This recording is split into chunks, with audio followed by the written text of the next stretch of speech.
So we'll go through a roll call, make sure we're here and our technology is working. Councillor Foster. Present. Councillor Van Leeuwen. I can't see. I'll come to him at the end. Councillor McElwain. Present. Councillor Kittredge. Present. Councillor Dunsmore. Here. Councillor McCrae. Here. Councillor Van Leeuwen. Here. Okay, we all are here. There's no addendums or corrections to the agenda as was sent out to all councillors and the public. Any disclosure of pecuniary interest under the Municipal Conflict of Interest Act with any of the items today? Okay, we did have a closed session just a few minutes ago, and I have a recommendation out of that closed session, and the recommendation reads that the Council of the Township of Centre Wellington directs staff to proceed with the studies, plans, and designs needed to construct a new Township Operations Center at 965 Garshort Street in Fergus. Can I get a mover for that, please? Councillor McCrae, seconded by Councillor Dunsmore. All in favor? Opposed? And that carries. Moving on to approval and adoption of minutes. We have a set of minutes there from our council meeting on February 28th. I have a recommendation that the minutes of the council meeting held February 28th, 2022 be adopted as circulated. If I get mover for that, please. Councillor McElwain, seconded by Councillor Dunsmore. Any question with those minutes? Councillor Kittredge. On page, on page 12, section 11.1, it should read that staff responded to questions regarding truck routes, road capacity to handle increased traffic volume related to the first line bridge, and also that it's very clear in the video that they said it was a short-term traffic plan for the park, and I think that should be put in the minutes.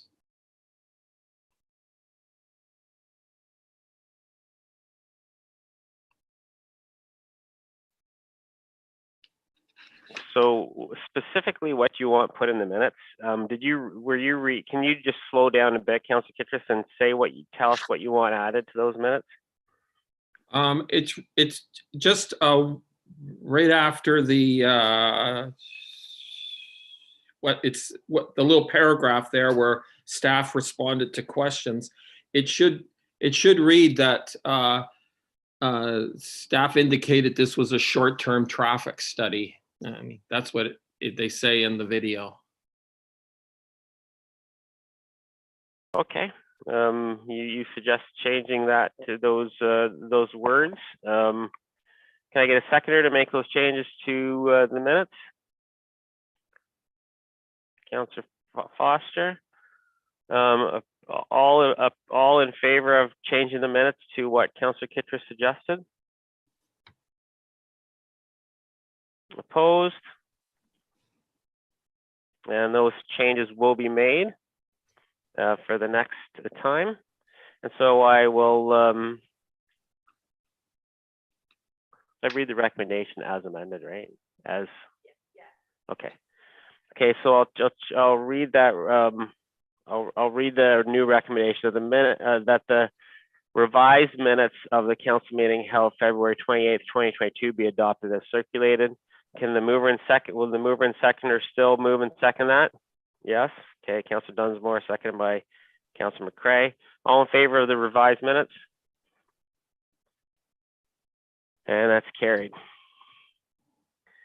Presentations and announcements. I don't have a county report today because our county council meeting is on Thursday this month instead of last week. So I will bring that report to this group next time we meet. Councillor committee updates. Councillor McCrae. Thank you, Mayor Linton, through you. GRCA, there were 3 GRCA meetings on March 25th, one of which was closed. The board agreed to continue with Zoom meetings for April and May and then reassess the meeting format. At our Source Protection Authority meeting, the board appointed John Sepolis as a Lake Erie Region Source Protection Committee member, representing Municipal Group 1, comprising Wellington, Dufferin, Southgate, and Halton. At our general membership meeting, we approved the following: the financial summary, 3 tender awards for the replacement of the administration center's boiler, retaining cleaning services for the center, and road resurfacing at various GRCA properties. There was also the appointment of 2 Conservation Authority staff as Provincial Offences Act officers to enforce the Conservation Authorities Act and Trespass to Property Act. The appointment of 2 Conservation Authority staff as Provincial Offences Act officers to enforce Ontario Regulation 150/06 related to development, interference with wetlands, and alterations to shorelines and watercourses. And finally, granting of an easement in the city of Kitchener related to the closed meeting. The Qms meeting, our water supply in the system remains safe. Current efforts include ongoing water quality testing, enhancing system resilience to cyber attacks, refurbishing existing wells for increased performance, installing a new iron filter system to improve water quality, tracking and repairing system leaks to reduce water wastage, and repairing water main breaks.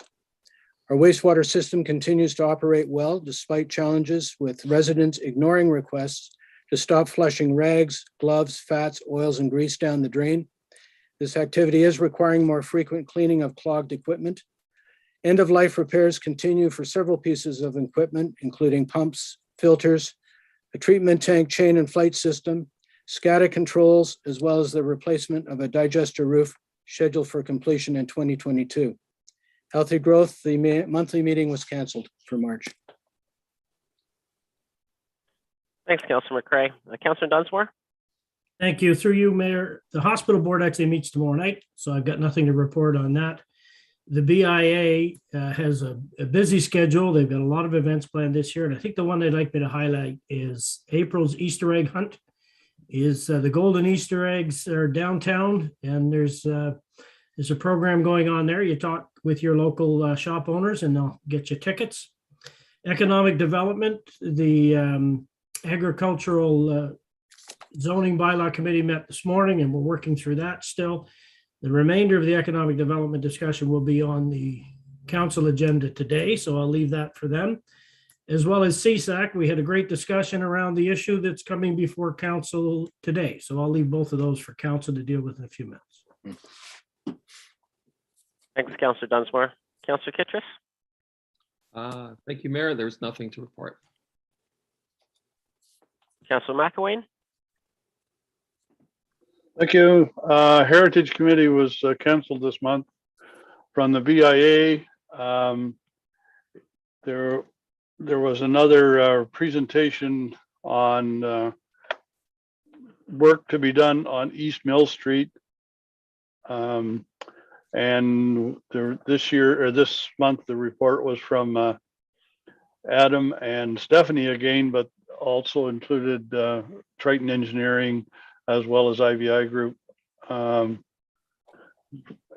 participation. And so the work is going to be going on there. There were a number of suggestions from BIA members, and hopefully most of them will be taken into consideration when the final plan is made. There was also notification from the Elora Mill that parking was going to be closed on Carlton Street and 7 on County Road 7, and so they would not be available for overflow parking for downtown Elora this year. As a result, there was a lot of discussion on road closures, weekend parking, et cetera, et cetera. There is a survey. The BIA are surveying their members right now to get some feedback to provide to the township. So that's about it. Thanks, Councillor McElwain. Councillor Van Leeuwen? Thanks, Mayor. Right now, we can see the economic development on the schedule and for our business park, and also we meet tomorrow for the finance portion of healthy growth. That's it. Thanks, Councillor Van Loon. Councillor Foster? Thank you, Mayor. Centre Wellington Hydro, we're meeting in about 2 weeks' time, so I don't really have much of a report today. Thank you very much. Thanks, councillors. Moving on to item 9, report from Committee of the Whole. We have Committee of the Whole report there from March 21st. So I have a recommendation that the Council of the Township of Centre Wellington approve the report from the Committee of the Whole dated March 21st, 2022 as circulated. Can I get a mover for that, please? Councillor Dunsmore, seconded by Councillor McCray. Any comments about the Committee of the Whole report? All in favor? And that is carried.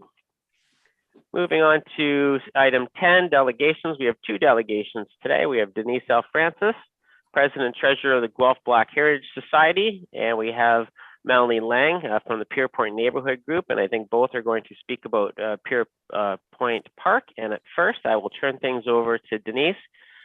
Just a reminder, 10 minutes is the max per delegation, and feel free to go. Welcome, Denise. Thank you very much for having me this afternoon. I also have Queen with us, who is the Executive Director for the Guelph Black Heritage Society. And so the 2 of us will be speaking this afternoon. So again, my name is Denise Francis, and I'm the President of the Guelph Black Heritage Society. And we are here this afternoon to speak in support of the motion by Councillor Ketras. And thank you, everyone. My name is Queen, and I am the Executive Director and the Social Justice Initiatives Coordinator here at the Guelph Black Heritage Society. And at the Guelph Black Heritage Society, it is important for us to connect, learn, and grow with both the past, current, and future. As we search for records, settlements, and connection to our ancestors, we have found ourselves on a discovery leading us to places such as Richard Pierpoint Park. During a visit in September 2021, we discovered that this poorly maintained area does not meet the definition of parks that honors the memory of a Canadian hero, and we noticed that no upkeep of the trails was there. John Black School also hosts a plaque that sits at Pierpoint's land. The plaque at the school is worn down, hidden, and not accessible to the public since it's on school property. And if you try to search Richard Pierpoint Park online, it won't come up. But once you do find it and go to the park, you will be sadly greeted by a plaque, a wobbly, movable structure that has zero care put into it. This is not a representation of the Black archiving that holds such rich history. Richard Pierpoint was designated as a National Historic Persons with the Parks Canada, meaning that the plaque to honor him is currently being made. As previously stated, the current plaque at Pierpoint Park is in terrible condition. The historical importance of the lands need to be preserved now in order for our future. A more permanent and substantial plaque would help to both honor and teach about the legacy of Richard Pierpoint while connecting him to the land where he had thought to be buried. Thank you, Queen. The Guelph Black Heritage Society is working diligently to share the stories of the Black settlers in Wellington County, as it is our mission to remember the forgotten and amplify their voices.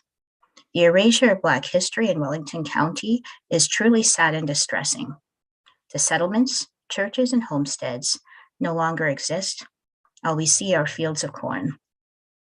The Guelph Black Heritage Society has a memorandum of understanding with XR Studios with the intention of developing broader tourism in Wellington County. In partnership with the University of Guelph, we are also working on a mapping project entitled Wellington County Black Heritage Reclaimed. This will guide people to the lost settlements, churches, and homesteads of the Black community and enable visitors to learn about the people who helped build our community. Projects like this, restoring the plaque, and doing trail management will draw tourists to our area. With the technical expertise of XR Studios, an app will be developed that will aid local residents and tourists as they discover the history of Black community in Wellington County. The app will provide directions at each stop, and there will be an audio tour where everyone will learn about our Black community ancestors. Cultural tourism is the largest tourism revenue segment globally, and visitors to the county will provide an economic benefit. At the Guelph Black Heritage Society, we will continue to share these stories, as it is our mission to remember the forgotten and to amplify their voices, because this is not Black history, but Canadian history. We can encourage you to connect, learn, and grow, and explore the stories of the Black community in Wellington County. As we continue to fight for whatever remainder we have left of our stories, we again ask you to advocate for a new plaque at Richard Pierpoint Park in honor of Black culture, Black land, and Black stories. After all, Black history is Canadian history. Thank you for allowing us to speak this afternoon. Thanks very much, Denise and Queenie, for coming and sharing this. It's really important for us to take seriously our rich Black heritage. So thanks for sharing that with us. We've heard a lot about that recently, and we're happy about it. So thanks for taking the time. We appreciate that. Any questions from clarification from members of council? Councillor McRae? Thank you, Marilyn. Through you, I'd just like to congratulate Denise and Queen and the Guelph Black Heritage Society on receiving the Lieutenant Governor's Heritage Award for the Freedom Project at Heritage Hall. Congratulations. Thank you so much. And we hope now that things have opened up with the changing of the pandemic restrictions that you can come and take a look at our space in person. Yes, thank you so much, Councillor and Mayor Linton, for having us today too. Thank you for being here. Appreciate that a lot. And now the second delegation that we have is Melanie Lange. Welcome again, Melanie. Hi, hello everyone. Thank you for having me return. I'm just gonna share my screen with you all. I believe it should be showing now. Yep, it's all good. Okay, all right, super, thank you. So this is actually quite terrific that we're able to jointly be here today and I'll be echoing many of the words that were shared just previously. So my name is Melanie Lange, and I am coming here today as a delegation to represent the Pierpoint neighborhood community group that has been established to step forward to properly honor and recognize Richard Pierpoint.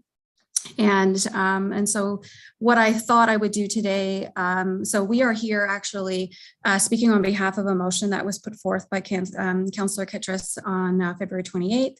So we are here to offer our support, but I also am going to be providing an update for you on some of the conversations and some of the work that's happened since I was here last. And so, so to start us off, just as a reminder, Richard Pierpoint has been designated as a National Historic Person and is listed in the Parks Canada Directory of the Federal Heritage Sites. And so to further recognize Richard Pierpoint, we understand that a National Historic Plaque will be located in Fergus. We will be strongly advocating that the plaque be located in Pierpoint Park so that it can be appropriately aligned with the land as well as the legacy. And also to echo the words that Queen just shared as well, is that significant work needs to be done in order to elevate the area to properly honor his memory, because what is there currently does not reflect the significance of who Richard Pierpoint was. And so additional updates is that Pierpoint Park, specifically the Fly Fishing Nature Reserve, noting that it is already a municipally owned park and in reference to the motion, needs to be further protected and remain accessible. As a reminder, a copy of the original land grant, it does exist with the exact location identified.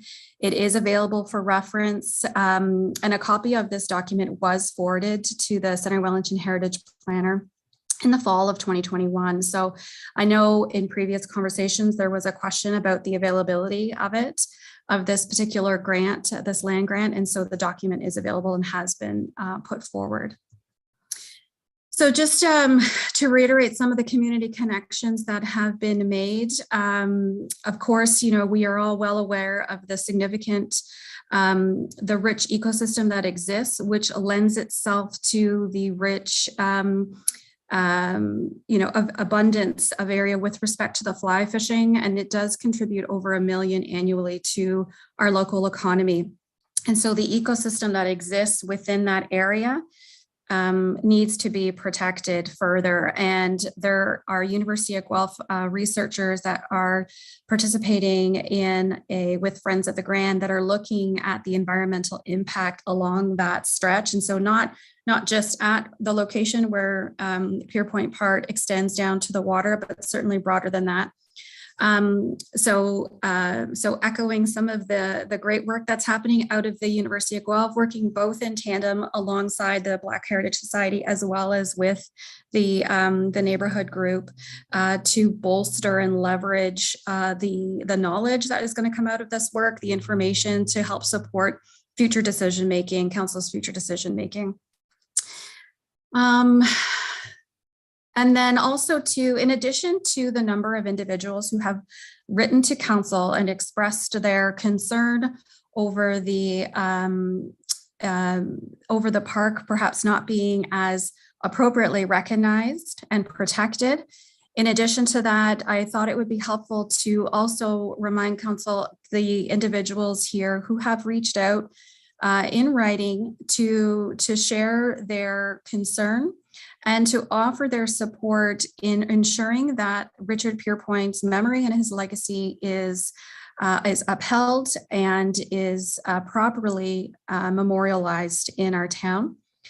And to assist, so these slides have already been shared with Carrie O'Kane, and so to assist in some background information on some of these individuals, specifically highlighting Janie Cooper Wilson, as well as the Honorable Dr. Jane Augustine, who both individually wrote to council. I have also linked their biographies for you to see the amazing work that has been done to ensure that Black representation, Black history has been appropriately, so much good work has been done to appropriately recognize individuals and advocate within for various individuals. And so I just thought it would be really helpful and important to highlight that, this has garnered not just local attention, but provincial and national attention. And it is incredibly important that we ensure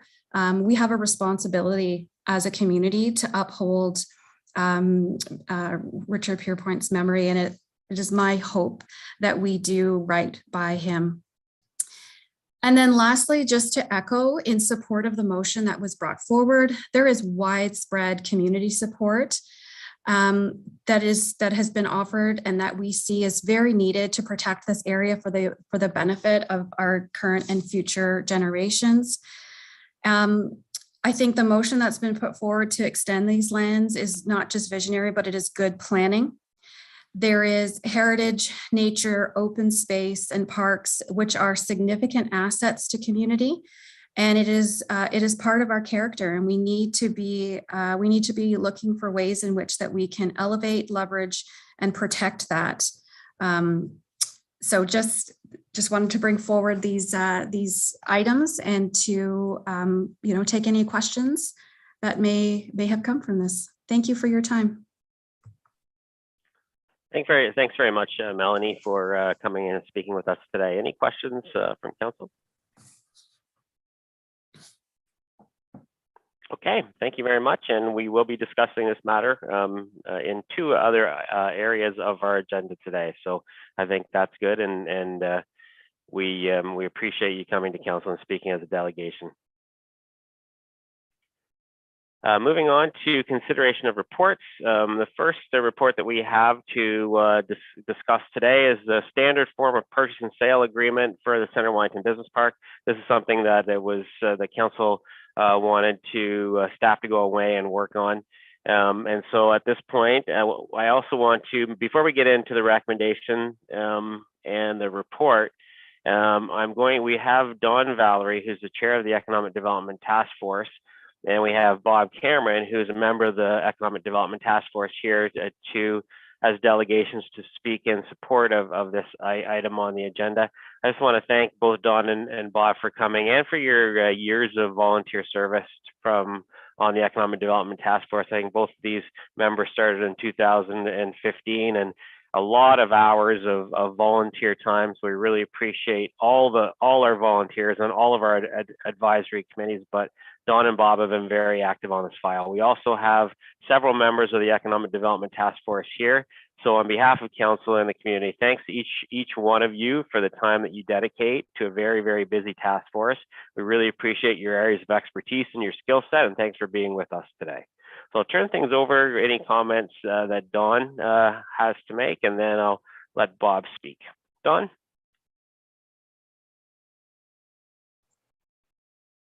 Thank you, Kelly. Bob and I are here to support this motion. It's part of the McSweeney report that we have submitted to council previously. Page 24 of it actually outlines exactly what we're doing here. We're following through on McSweeney's recommendation as to how the sales process will take place on the new lands.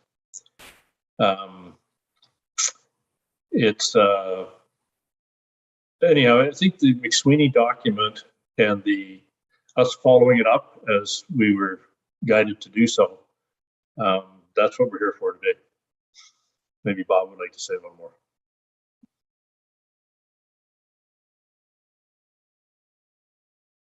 Thanks, Don. Bob?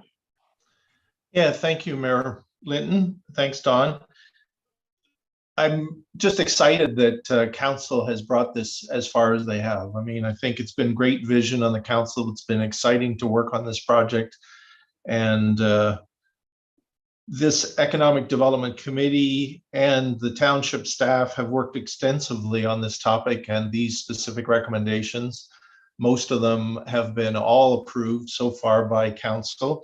And I think what you see in front of you is just one little bit of the work that McSweeney did, which was incredibly detailed, thorough, professional, and certainly timely. The other thing that McSweeney has is, I think, incredible credibility in that they've worked with literally hundreds of other municipalities.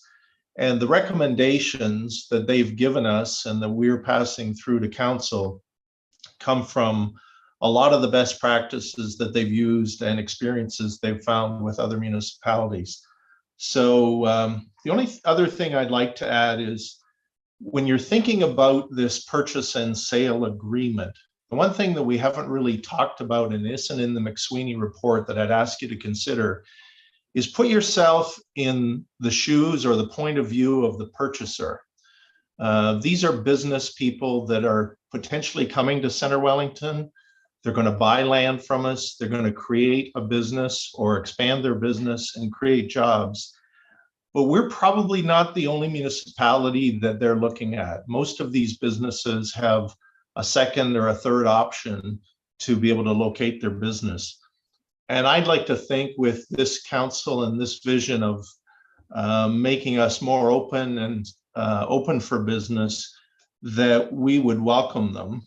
They've already, if they've got to this point where they're putting in a proposal, they've already passed a big test with George and Brett with a lot of rigorous testing and questions on zoning and the jobs they're going to create and the type of business and how long it's going to take them to build. So I would just reiterate the point that we need to streamline this process and time is of the essence. So thanks very much for your ongoing support. We definitely endorse this proposal. Thank you. Thanks very much, Bob. Thanks very much, Dawn, for coming and being with us today and speaking in support of this. This report was completed by George, our Manager of Economic Development, but Brett's going to be speaking to it today. George is on vacation, so Brett's going to be speaking with it, and Brett's been very involved in every aspect of moving ahead on this business park. So at this point, I'll turn it over to Brett. Thank you, Mayor Linton. Through you to the rest of council. As Mr. Valerie and Mr. Cameron both mentioned, this report is following up on recommendations that were made and endorsed by council in the business park strategy that we brought forward in July of 2021. And so the report highlights a few of the recommendations that were made about the employment land development process and the importance of a land pricing strategy. And then just to remind you of a couple of other things, the Economic Development Reserve Fund is where the funds are being used to sustain the business park. A sales pricing policy to be developed annually is one of the recommendations. But more importantly, the land sales policy itself talks about a process where that offers to purchase land in the employment in the business park will go through. And one of the items is for the authority to accept offers to purchase and bind the corporation for employment lands should be delegated to the CAO, and that we would report to council annually. We're also required by the McSweeney report to prepare and present to council for its approval is the standard form of the agreement of purchase and sale. And so that's the main order of business, is to review that agreement of purchase and sale. So we've worked with our solicitors at SV Law to come up with this agreement of purchase and sale. And you can see in the document that I just want to highlight a few things that we've covered. When you see things that are highlighted in yellow, those are things that where there's wording to be inserted, obviously based on what the particulars of that land sale are. In terms of the deposit, McSweeney recommended a deposit in the range of 10 to 15%. And since we want to deal with serious purchasers, we've set that in the draft APS at 15% instead of the range. We've provided for payment installments if we are to execute any sales before the lands are fully serviced, that we would take a smaller deposit and then it gets topped up to the full 15% later on. One of the other important things that we've included in the agreement of purchase and sale are the buyback provision. And I know when we discussed this previously with council, it was something that they viewed as important. So when you get to the schedules, you'll see that we have provisions for the owner to construct a building. It has to be at least 15% lot coverage on the property within a year. And if that year goes by, we do have the right to implement the repurchase of the property. So if in section 8 of the bylaw is called of the agreement is exercise of the right to reconveyance, and the right to reconveyance if the land is not built on in the time specified in the agreement, we get to purchase the land back at 90% of its value, and that's to offset some of the costs that the municipality incurs in taking the land back. So that's a clause that we have used in the past on some of the lands in Gregson Court, but I know when it was this McSweeney report was discussed, it was important for council to know that we were carrying this through. So we followed through on what we believe the intent of the McSweeney report was. We've included the necessary provisions in the agreement of purchase and sale. The other thing that McSweeney recommended that is in the report is for the authority to execute the agreements to be delegated to the CAO. So we've included in this agenda package a bylaw that delegates the authority to the CAO and requires annual reporting on the sales. The one thing that we are not ready to bring to council yet that we need to do is the pricing policy. We've had some preliminary discussions with the land appraiser who suggested that until we think that we're closer to actual sales, that we should hold off on doing the appraisal and setting the value. And that's just because of the rapid price escalation that we're in right now and the concern that if we fixed a price today, it will be out of date, in a year or so when we're ready to close on any actual deals. So happy to answer any questions, but we think we've covered all the things that council wanted us to and is recommended by the McSweeney report. Thanks very much, Brett. I'm just going to ask our CEO, Dan, if he had anything that he wanted to add to that, because there's a lot of the finance piece of it that's important to this report. Dan? Thank you, Mayor Linton. I just want to just reiterate the fact that the creation of the business park, which includes the land acquisition and the servicing, as mentioned in the McSweeney report, it is self-sustaining, all funded through the Economic Development Reserve Fund, with the intent that all future sales of lots within the business park would also be contributed to this reserve fund. The McSweeney report does suggest selling lots around market price, which means we should be in a good position moving forward to have surplus funds in that reserve fund to be used in future business parks, future economic development initiatives.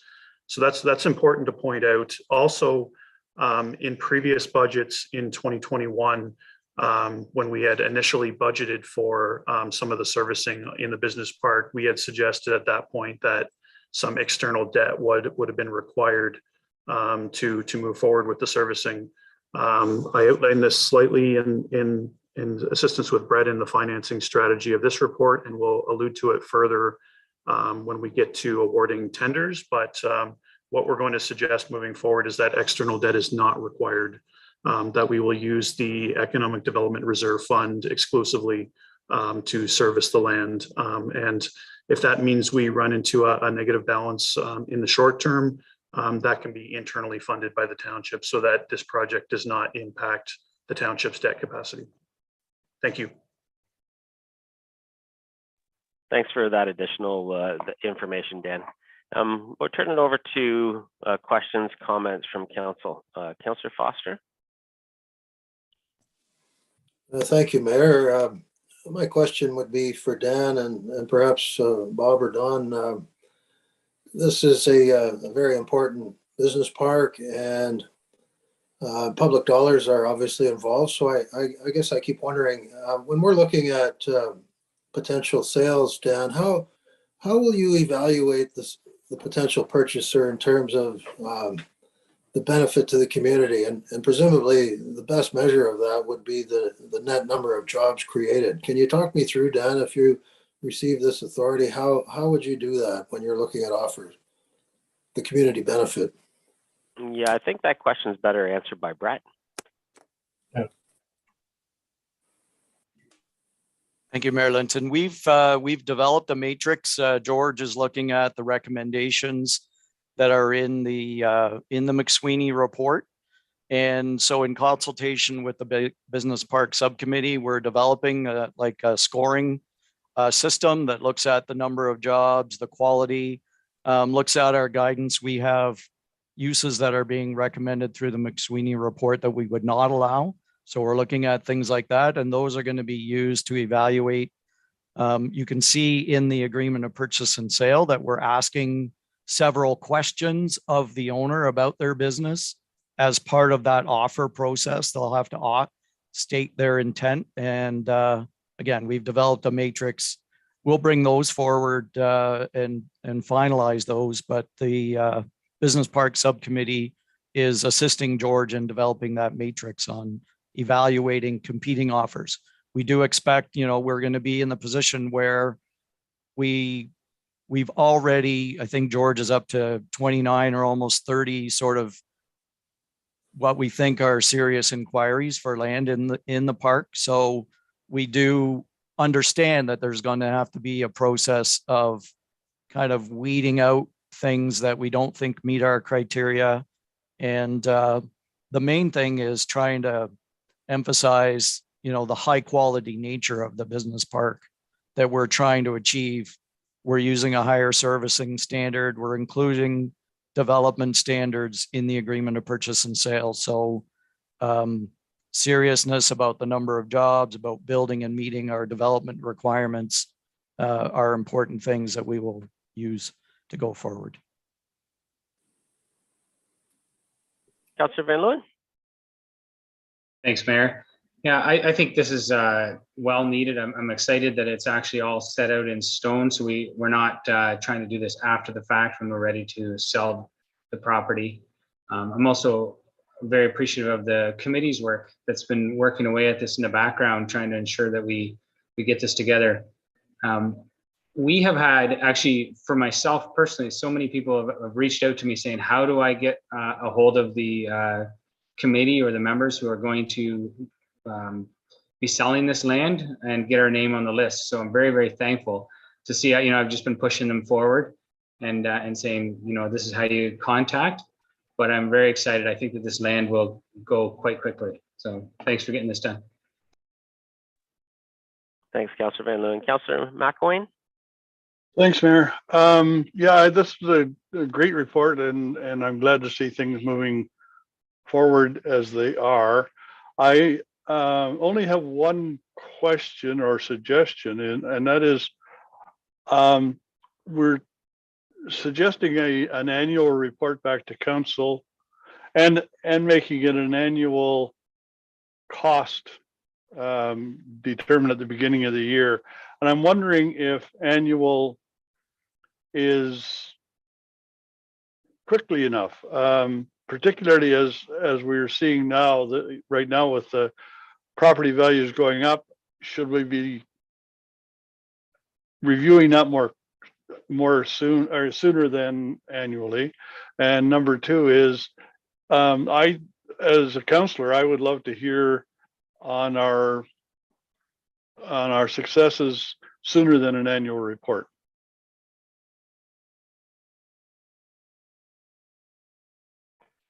Maybe I'll turn that to Dan to take. Thank you, through you, Mayor Linton. Yeah, I completely understand, Councillor McElwain. With prices fluctuating as they are right now, it's possible that an annual review of pricing isn't going to be enough. We're hoping through that pricing schedule exercise that council provides pricing as well as negotiating room. And if we need to extend sort of pricing discussions outside of that negotiating room, then we could follow up with a secondary report to council in that given year. So I think that's completely justified if we're seeing high fluctuations in pricing in any given year. And sorry, Councillor McElwain, what was the second question? Just reporting back to council on successful sales and what companies are moving into town, that type of information. Annually just seems a little bit slow for that kind of information. Through Mayor Linton, I think the reason annually was put into the bylaws because current delegation of bylaw requires annual reporting to council. But as was alluded to in this presentation, we do think that many of these lot sales will happen fairly quickly once they're available. So we can accelerate that process and provide timely information to council. That's something we can work with. Thank you. Councillor Kittredge? Thank you, Mayor. I just want to say this is great.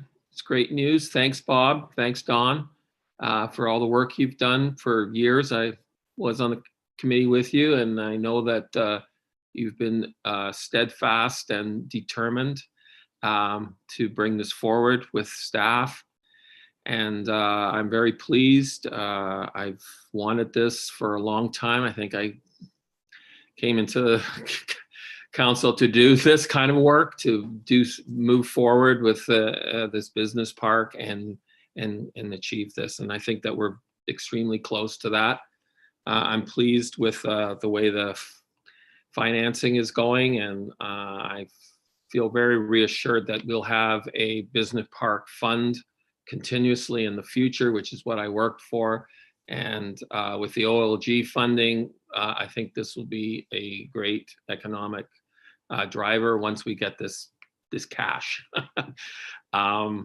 And I'm very pleased with it. And so I'd like to congratulate everyone and for bringing this forward. Thank you. Councillor Dunsmore? Yeah, through you, Mayor Linton, again, thanks to the Economic Development Committee, the Business Park Subcommittee. I know the hours of work that you've put in on this, and we've hashed out this process a lot through that subcommittee, and this is a result of that. And I think it's a great process. I appreciate Bob's words at the start that talk about, look at it from a business person's point of view. If you come here to purchase land, you don't want any further delays. And if another township or community has an easier process, that could turn somebody away. And so I think delegating the authority of this to the CAO is a smart thing to do. The buyback in the sale agreement, I think, is paramount. I think that was a great job to put that in there, Brett. And I couldn't say more about this. It's time has come. We've worked hard at this, and it's time to pull the trigger. Councillor McCray. Thank you, Mayor Linton, through you. I'd like to compliment everyone on providing a reasonable and streamlined approach. I like it. I have one question related to, when do you anticipate the pricing policy coming before this council, or would it be the next council? I'm just wondering, if we went into a lame duck council, would that have any impact on the ability to approve the pricing?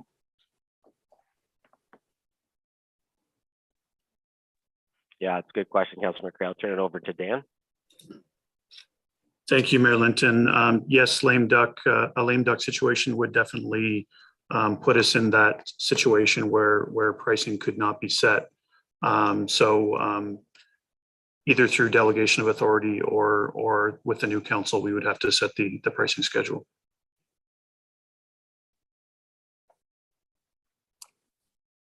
Councillor McCray, follow on. Just so, is there a plan to have the pricing policy come before this council, or is it more likely it will be in the next council? I'm just wondering for timing to ensure we don't get into the lame duck scenario.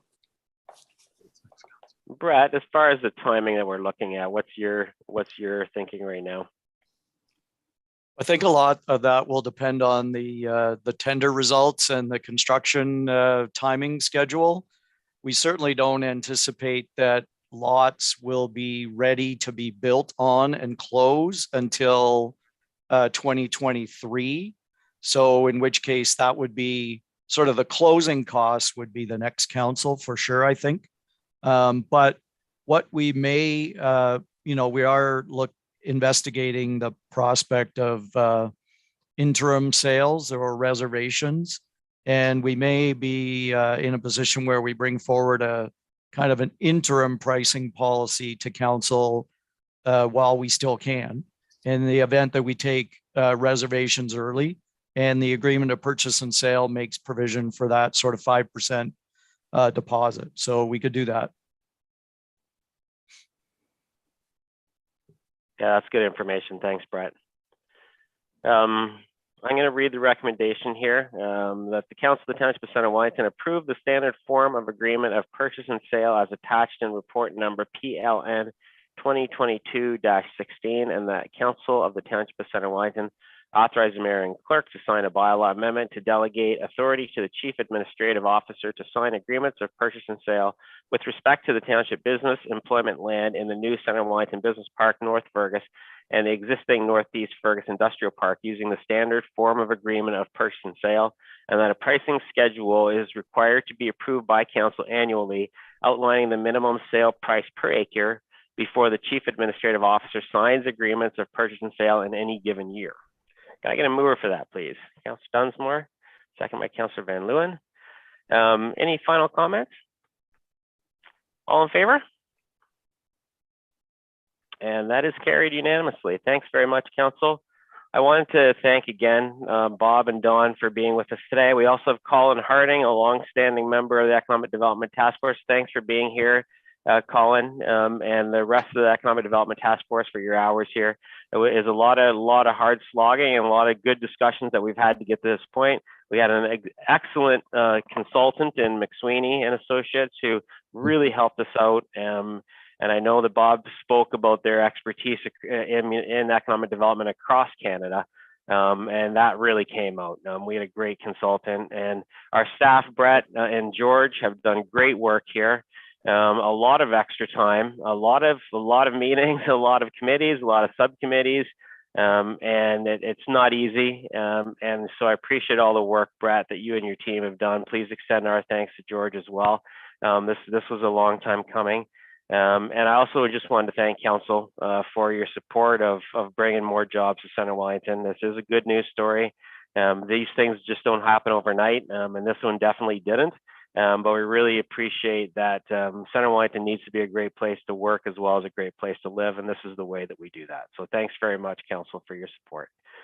Thanks, Bob and Don, for being here. You can feel free to watch the rest of the meeting, Colin, but you're free to leave as well. Thanks. Moving on to 11.2, part lot control exemption bylaw, block 16, and that's over to you again, Brett. Thank you, Mayor Linton. Through you, this is a part lot control exemption bylaw that is for block 16 of Plan 61M227, and it's a townhouse block under construction on Rhea Drive in Fergus. Keating Construction is the builder, and they have all the lot grading permissions. The units comply with zoning, and we have the registered reference plan. So we're ready to pass the part lot control exemption bylaw, which, as council knows, is the way in which these townhouse blocks are divided so that individual units can be sold. That's all. Great. Thanks very much, Brett. I'm going to read the recommendation, then I'll turn it over to council for questions and comments. I have a recommendation of the Council of the Township of Centre Wellington give 3 readings to exempt block 16 of Plan 61M-227 from the part lot control provisions of the Planning Act. I'm going to move for that, please. Councillor McCray, seconded by Councillor McElwain. Any discussion, comments from council? All in favor? And that is carried. 11.3, part lot control exemption bylaw, block 85 to 87, Plan 61M-235. Back over to you, Brett.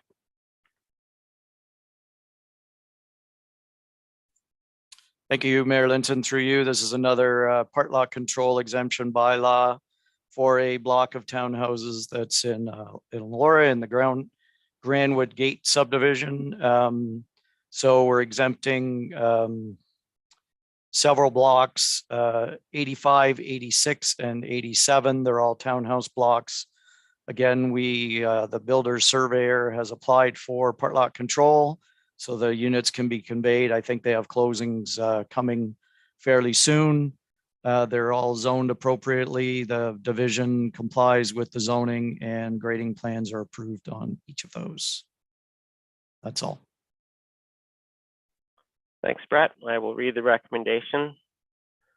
That the Council of Township of Centre Wellington give 3 readings to a bylaw to exempt blocks 85, 86, and 87 of Plan 61M-235 from the part lot control provisions of the Planning Act.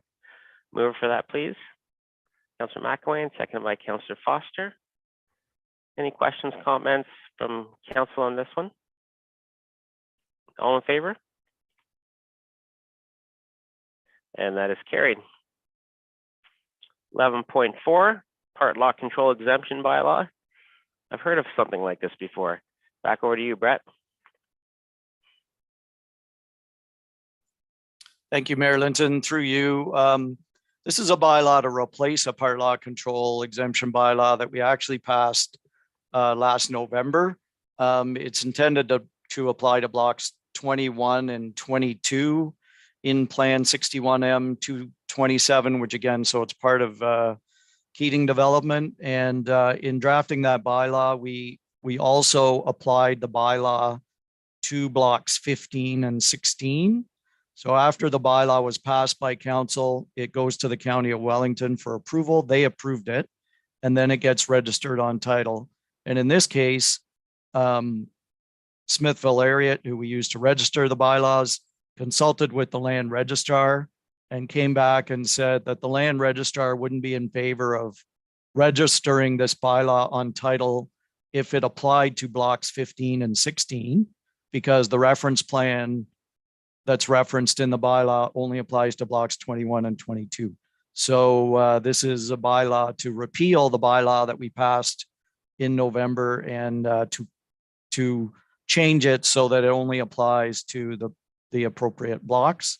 And then it'll get sent back to the county to approve again, and then it can be registered on title.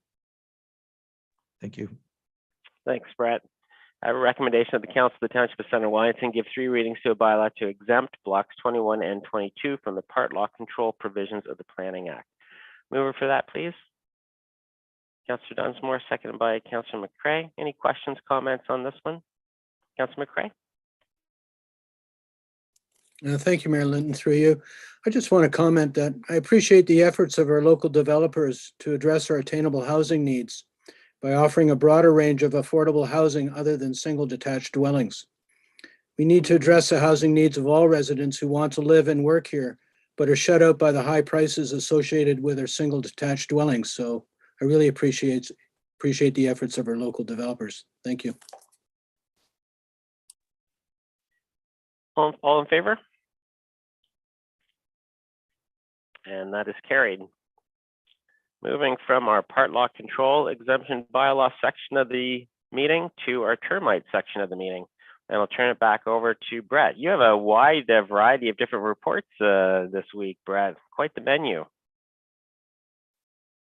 Yeah.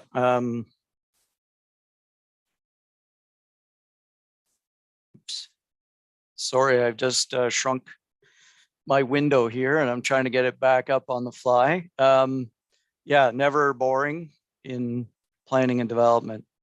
I have this report related to termites was just to get council to endorse the our scope of work before we release an RFP for termite management services. So we reviewed the work that Dr. Miles undertook, the termite survey, and some recommendations that he left us with.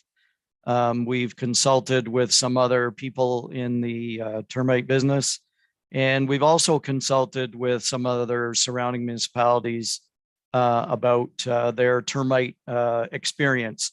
And so one of the things that primary things that we recommend that can be done to treat properties at relatively low cost is treatment with nematodes. So Dr. Miles had recommended that we treat the areas in the red zones with nematodes, and that's what we're proposing to do. There's approximately 259 properties that are in what the termite survey calls the red zones.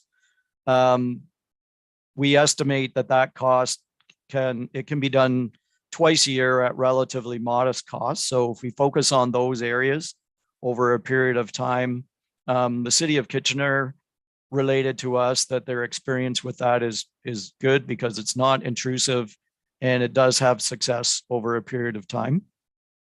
We do think that there will be some property owners who don't give us access to their properties, in which case, if there's the ability left over with the funds that we have available, or because some properties don't allow access for treatment, that we would then expand that to the blue areas. And what we would envision that we would do the treatments twice a year for approximately 5 years, and then we'll do another survey so that we can assess the results and determine if we need a different scope of work.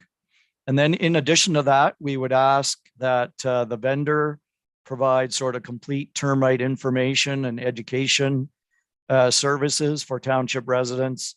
The building staff are preoccupied with building permit activity and inspection. So we'd like to be able to turn that service over to the vendor. That would include education on control of termites on their property, wood management on their properties, transferring plant materials, removing stumps of dead and dying trees, that sort of thing.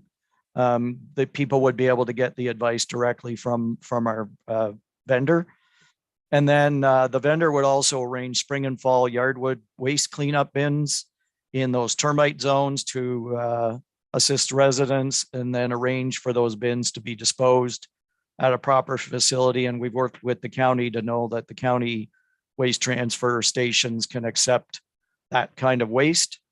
And then we also would like while they're out there in the field completing termite treatments, that they would report back to township staff for activities that we need to use enforcement under our termite control bylaw and our property standards bylaw. For example, I saw a stump that's, I can tell is infested with termites on this property, and you need to go back there and do some enforcement activity to get that stump removed.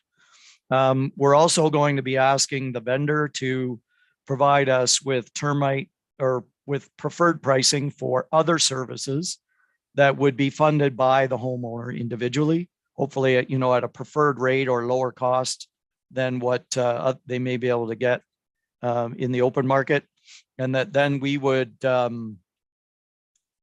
assist the owner with paying those costs of those kind of treatments that are a little more intrusive, a little more time consuming, by financing it back on their tax bill or through other means.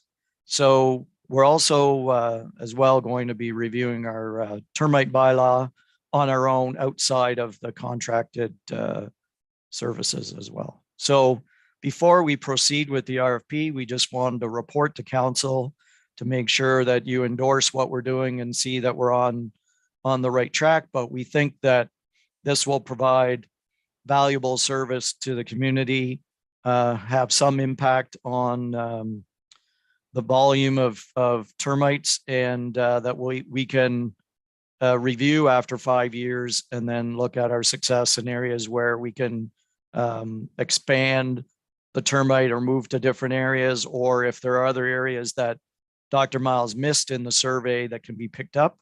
But it can be done, we think, within the budget that we've got set, especially I think at this point we have $200,000 in reserve to get us started at this point. Be happy to answer any questions. Thanks very much, Brett, and again to your team for moving ahead on this. Turn things over to questions from council. Councillor McCrae. Thank you, Mary Linton, through you. It's been quite a journey to get to this point, and I just want to congratulate staff on their efforts to get us to this point. What I've read is very impressive, and I think addresses a lot of concerns within the community. I do have a couple of questions related to what is proposed. One is, as part of the community education effort, will landscapers, landscape supply centers, and utilities such as hydro that offer free wood chip mulch be discouraged from promoting products that are not good for use in termite areas? That's my first question. Brett? Well, that's a good question. I think it's not something that was on our radar, to be honest. We were looking at this as the education to be education for the homeowners themselves or the property owners themselves in those termite areas, as opposed to other vendors. But that's something we can consider for sure as part of the education program. And it may be, educate the homeowners away from buying material from unapproved sources or improper sources, and making sure that the people that they hire to do work are familiar with the right protocols. I do think it's incumbent upon the homeowners rather than those businesses, because the businesses, we have some local businesses, and maybe, I don't know if the Centre Wellington Contractors Association includes the landscaper community, but otherwise, people can be hiring landscapers from all over the place. So it's a little harder for us to go after the businesses themselves as opposed to the property owners who are the ones hiring them. I just think that it's sort of important that we all help each other to be aware that we're living in a termite zone. So someone new to the area goes to a local landscaper. It's good that they're being informed at that level too. My second question is, how will homeowners who are either in the red or in the blue know that they are in the red or the blue? Is the plan for the township or the third party to reach out to each of them individually, identifying that they have a termite issue and therefore they're going to get treatment? Brett? Yeah.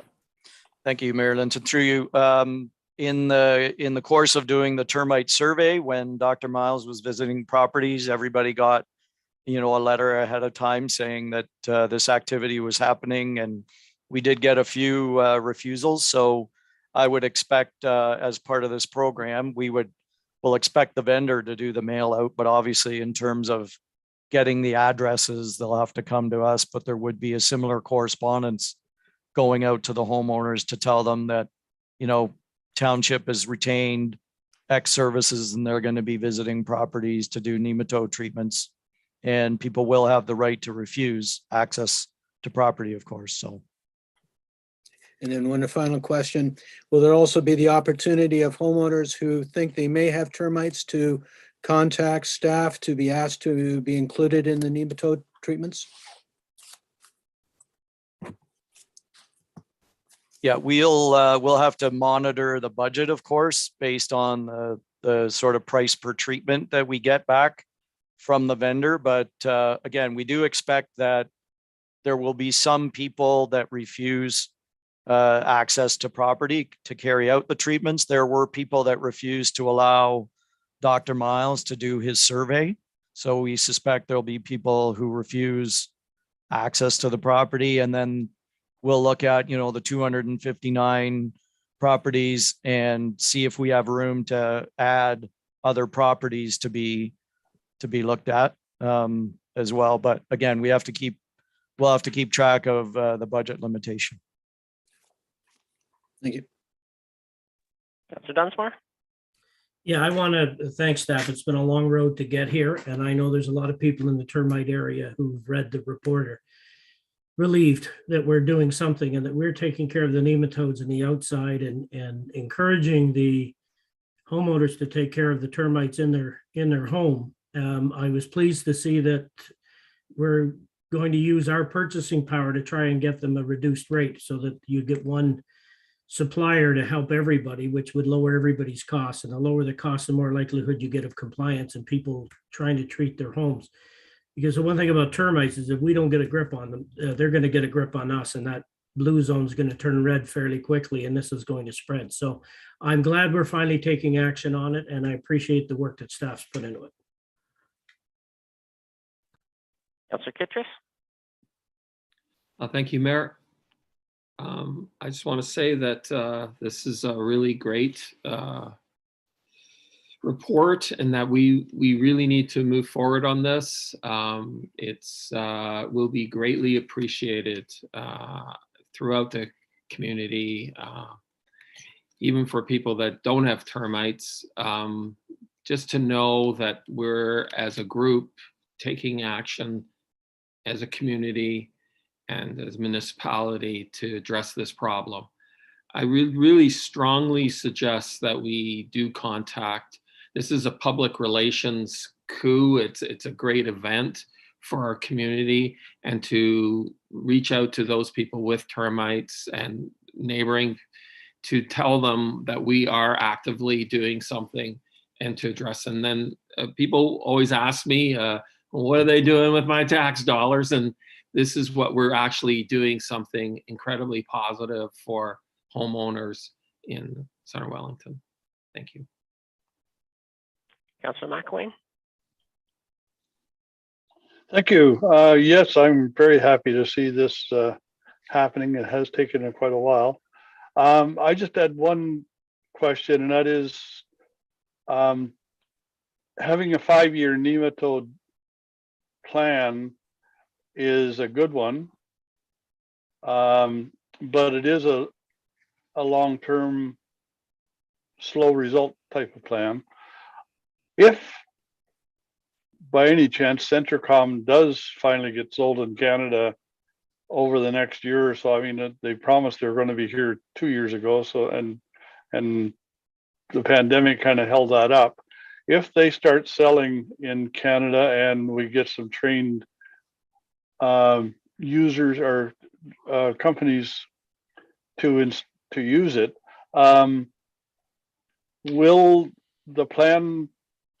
is the plan able to change to move that direction instead of using nematodes?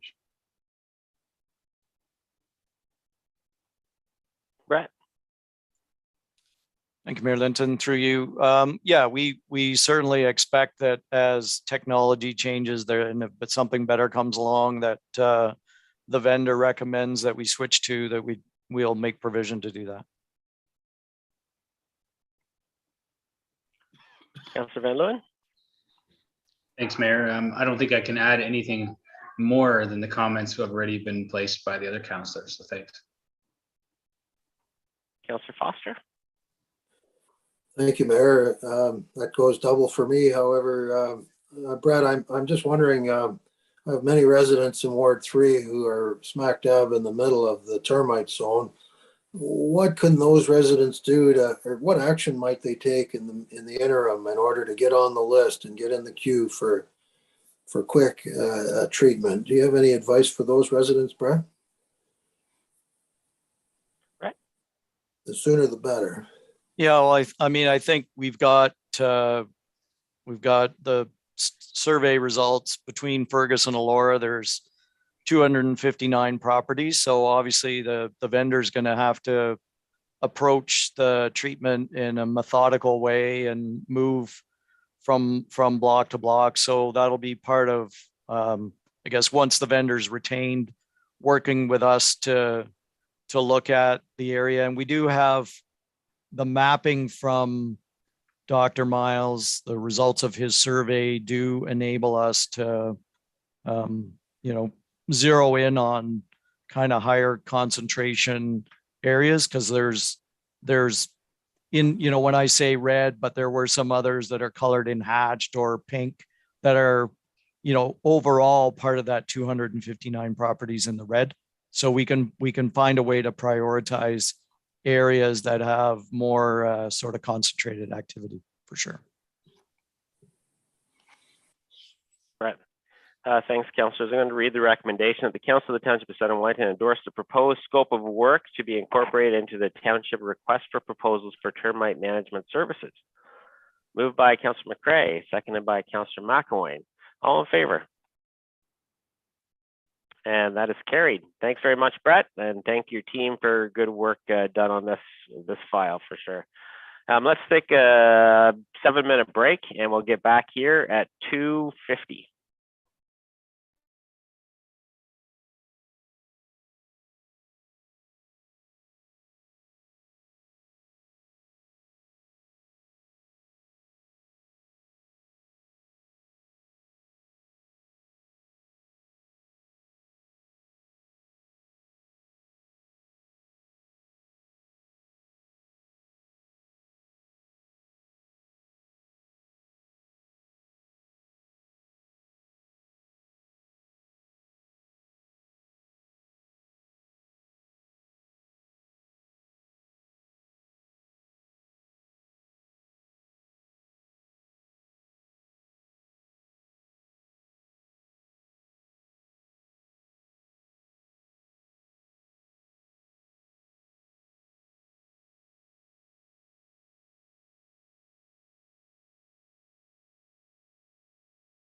Okay, welcome back, Council. It's 2:50, and the item that we're at right now is 11.6, the Cultural Heritage Landscape Inventory Project Update, and official plan amendment. And I'll turn things over to our senior planner, Mariana. Welcome, Mariana. Thank you, Mayor Linton.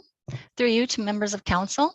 So the report before you is concerning the Cultural Heritage Landscape Study and Inventory that we've been undergoing for the past few years. So you'll recall that in June of last year, council endorsed the final report from the consultants on the Cultural Heritage Landscape Study, and that evaluated, identified, and mapped 18 significant cultural heritage landscapes in the township. In November, staff presented a report after consulting with the Heritage Committee and provided an implementation framework so that we could keep moving forward with the recommendations made in the report in order to implement some of the action items.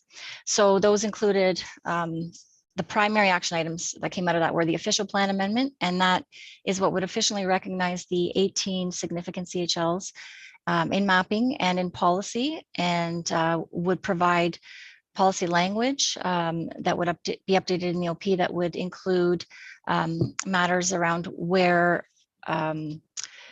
heritage impact assessment and further studies are required, depending on scale and scope of planning applications coming forward in future in these CHLs. And so that was one of the items. And then there were 3 other basically action items that came forward, which included individual technical studies for each specific CHL, a public education and promotion strategy, and additional research for Pierpoint. So those were the 4 with the official plan amendment that were considered action items. Staff's preference is to continue with ASI as the consultant on these action items for efficiency and continuity to keep the momentum going on this project. So the recommendation made in this report is to proceed with the official plan amendment as the top priority that was identified in the November memorandum that came to council as the top priority, so that these CHLs are actually identified and that policy language is there. And that the approximate cost was $30,000. So staff is asking that ASI be retained as a sole source contract extension so that that work can continue, given that ASI is very familiar with the project already, and asking that they can continue to do that work. And then providing, so sorry, just going back, the 2022 capital projects budget forecast was established with this work, with the memorandum that went forward in November. So there was $30,000 set aside in the capital budget for this project, for the official plan amendment. And then the further technical studies, those are also budgeted for over the next 10 years, beginning in 2023. So those 2 are taken care of basically with budgeting forecasts, and we'll proceed as we prioritize some of those going forward. The official plan amendment is the #1 priority right now. And then in addition, just following up on the Pierpoint project, and we've heard about that today as well. The study indicated that, or the consultant's findings were that the Pierpoint area as an early settlement area was significant. However, at the time of completion of the study, there wasn't enough information to consider it as a cultural heritage landscape at the time, given that the physical features or attributes, anything sort of above ground that related to that early settlement isn't provided. There's no physical evidence. So their recommendation from the consultants at the time was to do further research and analysis, do further community consultation that would garner some additional information and help us hopefully narrow the scope of the area so we can further define the boundaries, which is what is needed. And then we could decide how to proceed on that. And the significance of the Pierpoint area was never in dispute. We just felt that there wasn't enough information to actually establish and delineate boundaries, because we don't know exactly where that settlement area was. We have an approximate idea. So the recommendation is for us to continue that, and we have engaged again ASI to do that additional work stemming from the information that was provided in November to council. And that work is basically beginning again now. The consultants have been quite busy with their workload, but they're now prepared to move forward. So they have provided some additional detailed scope of work to narrow down the costs and the timing for these items. And the Pierpoint work is expected to begin shortly and will be finalized by hopefully the end of the summer. And so we'll have a much better idea by then as to what we can do with that area. And there is some work that is proposed to be done, or that could be done as well, if we don't find physical evidence of the area above ground. There's a potential to do further work and further research to pinpoint an area. If we can get a small enough area, then we can do further analysis, such as archaeological work. So that is the plan right now. That's the update on the project. And the only thing I didn't discuss was the public education and promotion, but that would stem after some of these projects are completed, and then and as we move forward. But so the request as part of this report is that ASI is retained as the contractor the consultant to continue this work for the official plan amendment, and as the top priority. And in tandem with that, we would be undergoing the additional research and community consultation on the Pierpoint area. So I am happy to answer any questions. Thanks very much, Marianne, and thanks for the clarification on the Pierpoint side of things, because we did have a delegation. We have an item coming up on our agenda related to that, so it's good to hear that we're moving on that already. Over to members of council. Councillor Foster. Thank you, Mayor. I have 3 questions, actually. Heritage conservation is a very, very important matter. It's a unique part of our community, and it's worthy of our attention. And I've noticed there's a general kind of reluctance to uphold and advocate for heritage, and that concerns me. And I've got 3 questions, I think, for Brad, for Mariana, perhaps Dan Wilson. The first question rather is, we have mapped and acknowledged 18 cultural heritage landscapes, and we know we have the 2 heritage downtowns. They're part of our OP, and so I guess I'm just wondering, in a yes or no kind of way, are the 18 CHLs, we've mapped them, we've endorsed the study, are they protected under the Planning Act? Yes or no, Mariana? Mariana? Through you, Councillor Foster, yes. So I'll try to answer your questions here. So they are not protected formally. They are identified, they are recognized. The provincial policies that talk about conservation recognize and define conservation as basically a continuum of actions. So it's identification and planning for use and conservation. So conservation itself is a continuum of actions. What we have done is undertaken basically the first step in identification. That doesn't confer protection immediately. It is a continuum of actions that has to occur in order to get to the protection stage.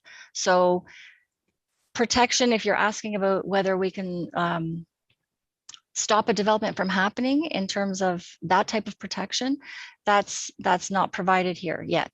That's what we're working towards, is to provide that actually through the tools that are available.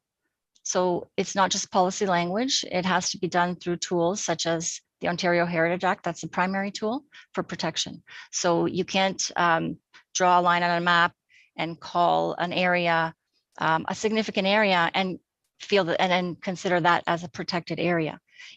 There are several things that contribute to protection. So there are several tools that have to basically layer on top of each other to provide the mechanism of formal protection if you're taking away, for example, an owner's property rights in that area.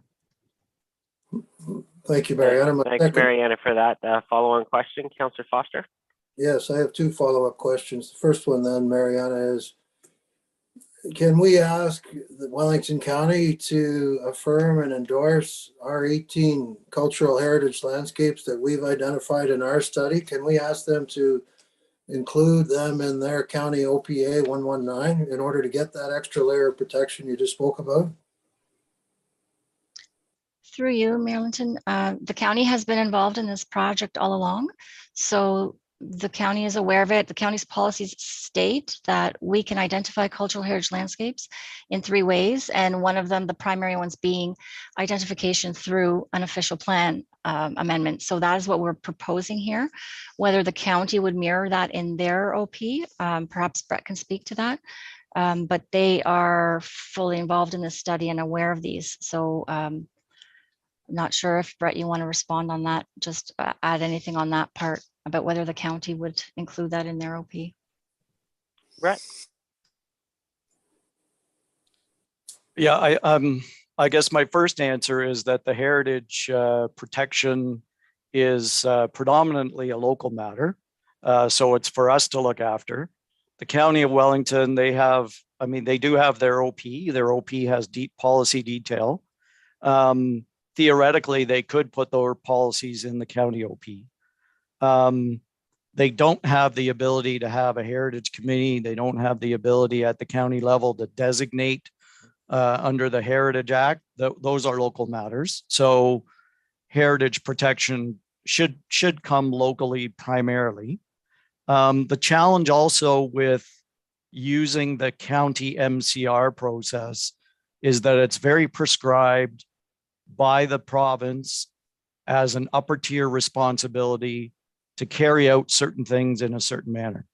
And so the work that the county is doing now, that MCR it's a lengthy and comprehensive process. It could result in heritage policies at the end of it, but that process of the complete evolution of the county's MCR is likely still several steps away. They're only on the very early stages of that MCR. The other downside is if you include things in the MCR at the county level, the MCR requires provincial approval.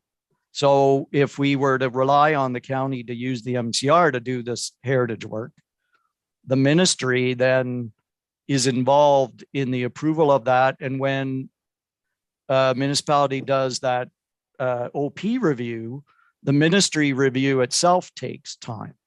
Whereas if the township either as a separate matter amends its own OP, or the amendment that we're talking about could be the township asking or applying for an amendment to the county OP outside of the MCR process, then the only approver is the county itself.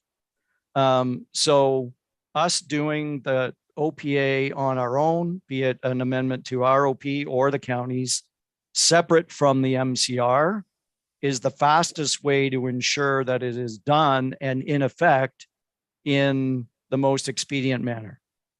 And that's why it was the highest priority in the implementation framework to do this official plan work now and early, rather than the tying it in. You know, unfortunately, Councillor Foster, when the growth plan was amended in 2017, counties were given 5 years to do their MCR. So supposed to be done in 2022. And the provincial government, the current government, when they were elected in 2018, they started overhauling the growth plan, new growth forecast. They've done the housing supply action plan. So we have a new growth plan in 2020 and a new PPS in 2020, but the province didn't change the fact that they've told the county that they want the MCRs still to be done in 2022. So the county's got really an unrealistic timeline in front of it. And the reason why, if you've read OPA 119, it's a very narrow amendment. It's simply a structural urban structure amendment to the county OP that is defined by what the province has told them is the way to do it. It's not the full MCR. The full MCR is still going to go through at the county several other phases of development before it's done. And as I say, then on top of that, then there's the provision for the minister to approve it. So I think if we were to rely on the county about it, to do it, we're a long way from having policies that are in effect. Councillor Foster, following. Thank you, Mayor Linton. Mariana, and thank you, Mariana. You've noted that layers of protection are needed, and with that in mind, and given Brent's comments about the county OPA, Mayor, I'd like to make a motion to amend that today's recommendation includes an interim control bylaw that would preclude or disallow any increases to building height in our 18 cultural heritage areas. So I'm making that motion to amend and to include such an interim control bylaw. We need those layers of protection or we're going to destroy our heritage communities. So I'm making that motion. Yeah, I'm not going to accept that motion. That has nothing to do with the motion on the floor. That would be a completely separate motion that would have to come at a later date. It's not on the Mayor agenda. Linton, that's a motion. Not on the to agenda amend. today. That's my ruling. That's a motion to amend the item on our agenda, sir. Yes, I understood what your words meant, and I'm not accepting that motion to amend because it On has what nothing to do with basis? the motion. Mayor Linton, on what basis are you rejecting that motion? That's I'll that's a repeat what I reasonable said. motion. I'll On repeat what what I basis? said. Can you I'll refer repeat to what the I said. procedures bylaw to outline why you're disallowing that motion? If you stop On talking, I what will. basis? Are you done? Thank you. On the basis it's not reflective of the motion that we have. It is not an amendment to what we're talking about today. So we don't throw things on the agenda to talk to, and I don't put things on the agenda or accept an emotion if it has nothing to do with the item that's on our agenda. This doesn't have to do with the recommendation. I'm not putting it to vote. I'm calling it out of order. Put it to a vote, Mayor. It has everything to do with today's I'm not motion. recognizing it as a motion. Next, Councillor Van Leeuwen. Thanks, Mayor. Yeah, I think, previously we speak about, or a comment was made, we're not doing a lot in heritage, but after sitting on the Heritage Committee and seeing the work that goes through, watching the Heritage, hearing Brett's comment about the process and the thought as to how do we do this in the quickest way to ensure that there's protections and layers of protection set in without having to get multiple layers of government to approve things. I think that that this is the right way, and we need to try to stay kind of on topic here. This is something that we want to renew and continue to work forward with with ASI. So thanks. That's all I have to say. Thanks, Councillor Van Leeuwen. Councillor McElwain. Thanks, Mayor. I basically have the same concerns that Councillor Foster has expressed. And I've said it before, I'm really concerned about the timeline here. I mean, we have a 9-month timeline here before we get anything done. The Elora and Fergus heritage areas are both under attack this year, and we seemingly have no way to protect them from developers coming in with high-rise buildings. And so I mean, Bob suggested an interim control bylaw, and you disallowed any discussion on that or any amendment. But on the other hand, I would like to ask, is it something that we can do to protect these cultural identified cultural heritage areas from development until the actual work is done over the next 10 years?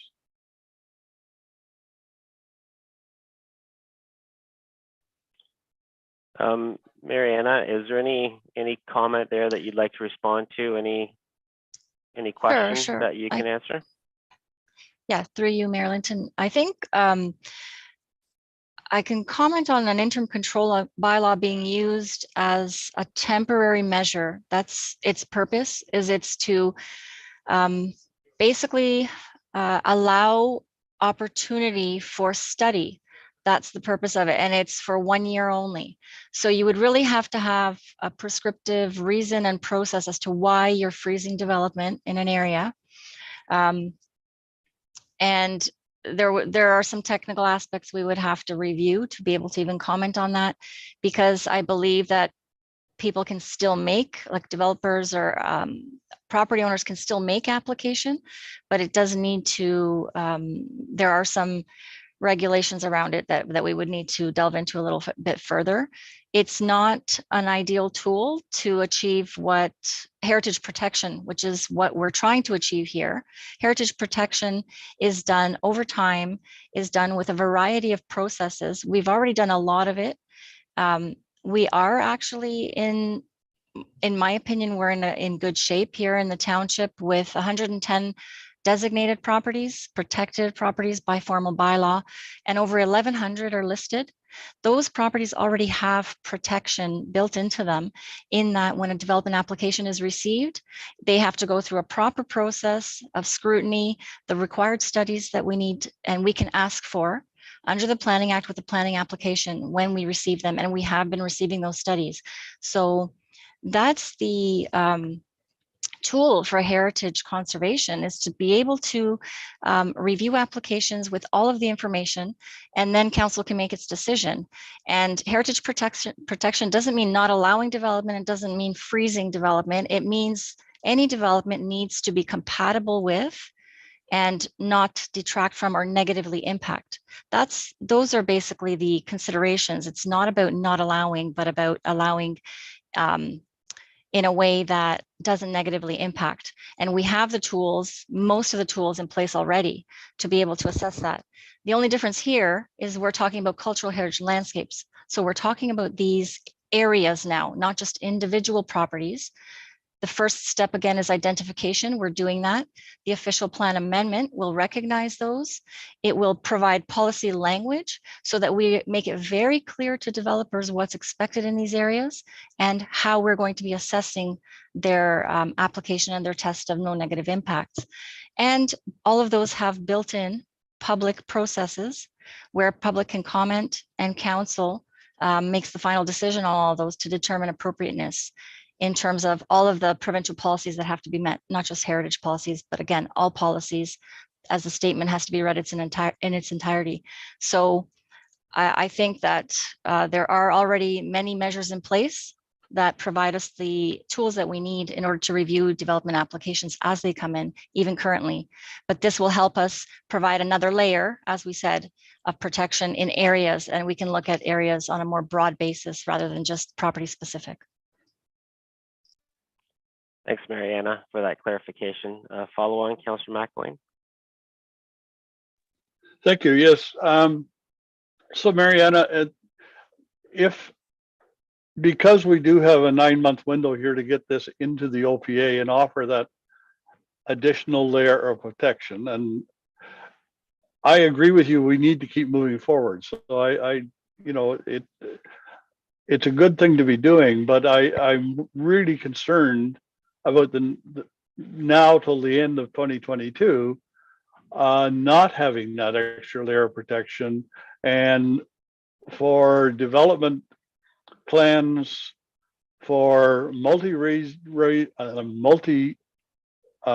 buildings in the Elora and Fergus heritage areas, and what do we have that will protect against that? And those are the two areas right now. I mean, they are being threatened. They are part of our CHL, and we don't have any protection. Yes, I realize that an interim control bylaw is one year only, but it would cover this 9-month period. And is it a reasonable way to try and protect downtown Elora and downtown Fergus? Before I turn it over to Mariana, we do every single development, and council knows this, every single development goes to council for approval. So everything has to be consistent with our current requirements, including our planning requirements, including going through the Heritage Committee. So we do have a process in place. And I think what Mariana is speaking about is layers of protection. This would offer an additional layer of protection.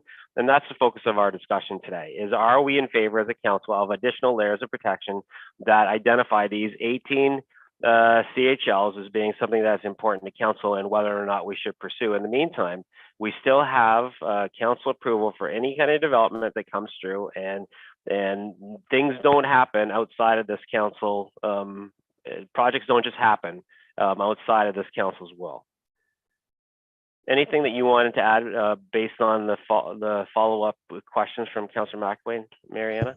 Yes, through you, Mayor Linton. I would just add that the onus is on the developer always to basically prove to council that the application has merit, and based on all the policy tests. So it's, I understand the concern about protection, but again, we already have policies in place and language, and their studies would need to demonstrate that the application makes sense, that the development makes sense. And it is, again, as Mayor Linton said, up to council at the end of the day to determine whether those tests have been met. Council could refuse an application, and then the developer has rights, appeal rights, to go to the land tribunal to have the decision made there or scrutinized there. But council does have that option to refuse an application if it feels that the tests have not been met, the policies. Councillor Kittrus?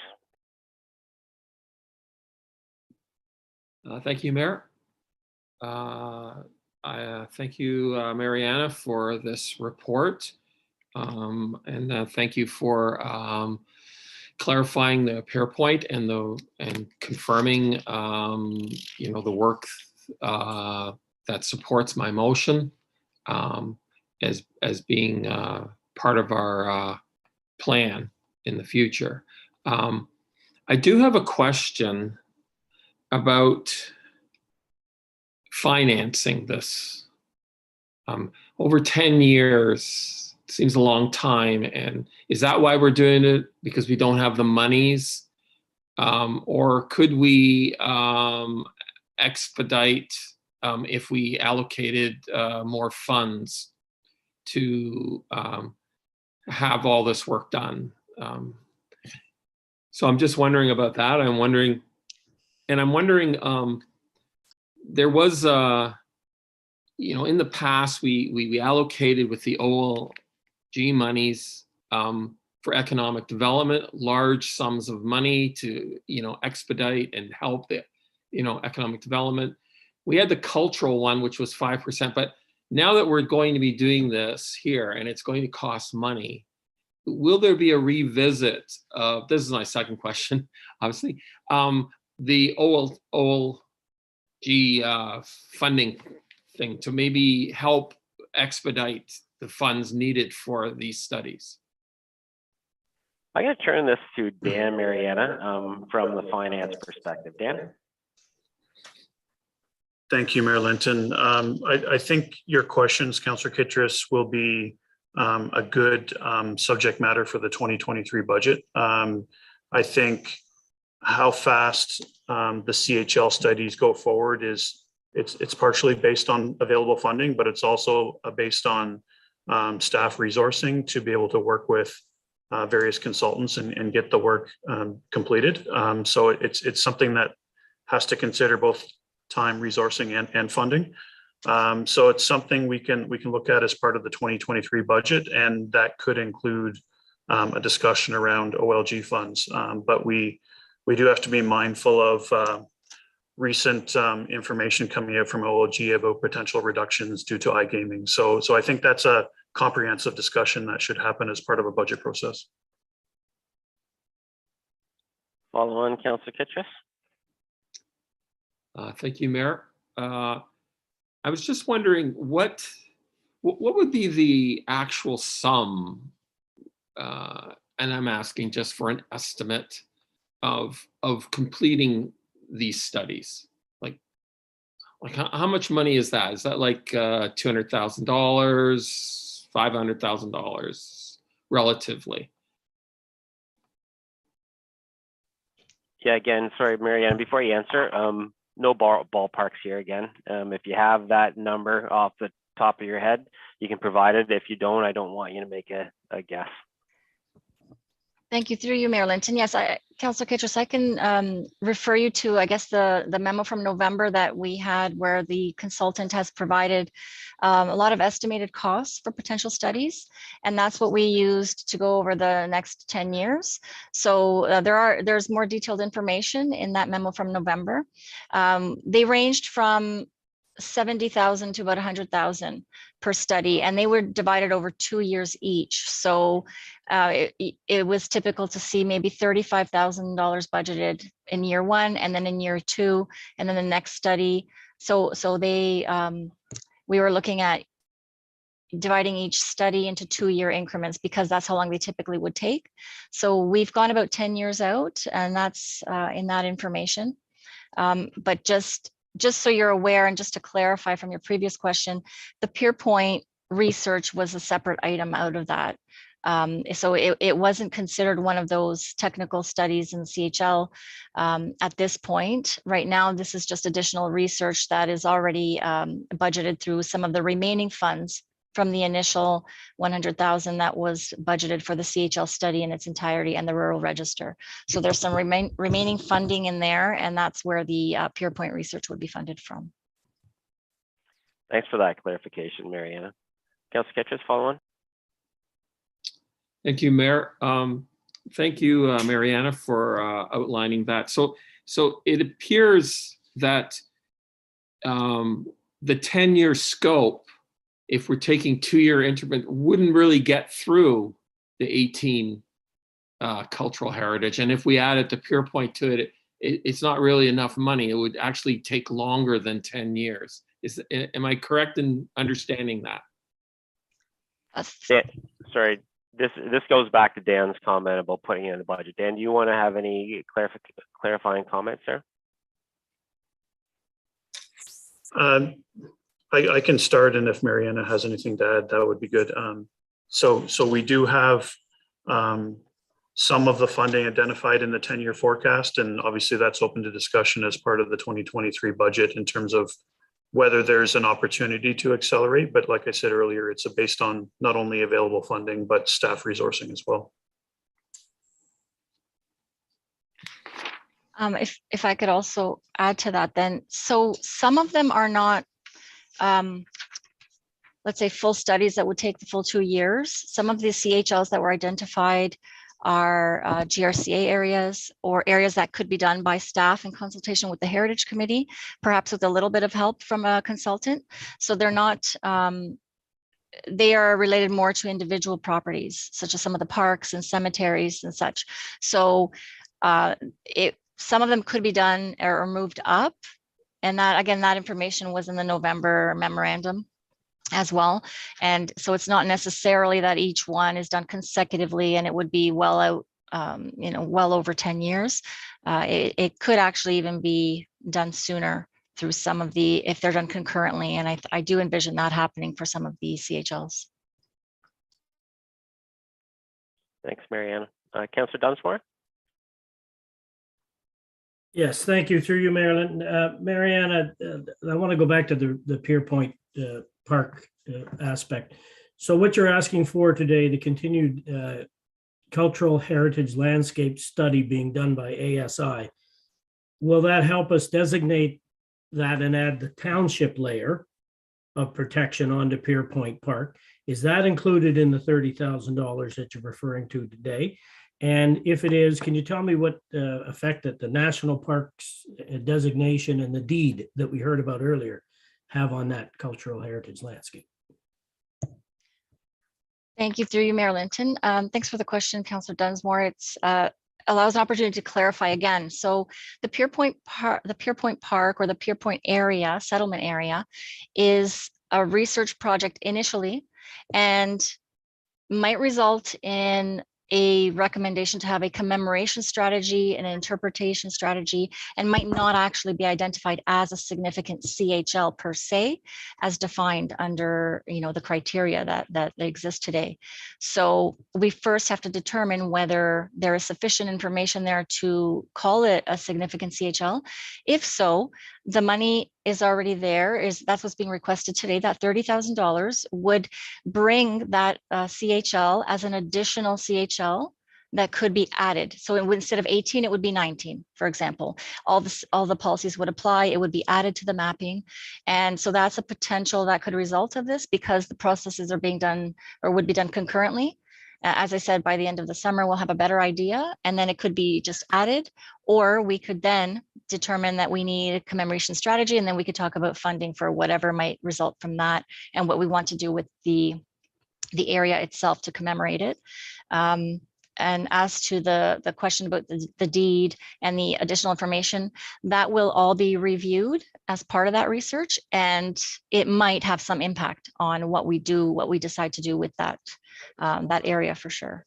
Okay, so what you're asking for here then is to follow the process that we have established for putting that on the cultural heritage landscape. So if we don't start here, we have nowhere to go. So from that standpoint, I think we have to do this. Thank you. That's correct. Councillor McCray. Thank you, Mayor Linton. Through you to Mariana. Having reread the consultants and staff's reports from last June and November's council meetings, in addition to this report outlining the scope of work, I agree with the recommendation. So I look forward to seeing this happen. Any follow-on questions, comments from council? Councillor Dunsmore? Yeah, through you, Mayor Linton, given the discussion we have, I'd like to inform the clerk that I'd like a recorded vote on this, please. Okay, we'll make sure that happens. I'm going to read the recommendation that the Council of the Township of Centre Wellington authorizes a contract extension to Archaeological Services, Inc., ASI Heritage, for an upset limit of $30,000 inclusive of taxes to complete the official plan amendment to formally recognize the 18 significant cultural heritage landscapes identified in the Cultural Heritage Landscape Study and Inventory, ASI 2021. Mover for that, please. Councillor McCray, seconded by Councillor McElwain. All in favor? And that is carried. I'll turn it over to the clerk to do a recorded vote. Through you, Mayor Linton, Councillor Van Leeuwen, Yes. Councillor Foster, Yes. Councillor McElwain, Yes. Councillor McCray, Yes. Councillor Kittredge, Yes. Councillor Dunsmore, Yes. and Mayor Linton. Yes. Okay, it's unanimous. Okay, thanks, Council. We'll move on to 11.7, the MCO agreement for servicing on 961 St. David Street in Fergus, and I'll turn it over to our asset management and capital project manager, Stephanie Rossi. Welcome, Stephanie. Hi, thank you, Kelly. Through you, Mayor Linton, I will just try to share my screen here. I think it'll be best if I can show everyone the overview map and just give people a description of what work we're talking about with this MTO agreement. Can everyone see my screen there? Looks good? Yeah, looks good. Okay, great, thank you. Yeah, so here we see a map of Fergus, Highway 6 north, headed up to Side Road 18. And the blue line we see here on the map represents the water main extension that was constructed last year in 2021. And the orange line on the map shows the sanitary sewer municipal extension that was also constructed last year by Network Sewer and Water Main Limited. So that construction went ahead and has been successfully completed. And now we are looking forwards to basically constructing the water and sanitary sewer service from the east side of Highway 6, where our municipal services currently run. and extending those services over to the west side of Highway 6 to service the 961 St. David Street North property, which is outlined in red on the map here. So in order to be allowed to construct the underground servicing tunnels over to 961, we are crossing the MTO right-of-way along Highway 6 there. And so we require an MTO legal agreement, an MTO encroachment permit in order to be allowed to go ahead with that construction. So today we're bringing forwards the MTO agreement, and it offers protection to the MTO by indemnifying the MTO from any claims that could be associated with the work, and by naming the MTO as an additional insured for the township construction, maintenance, or repair of any of the infrastructure that's within the MTO road allowance.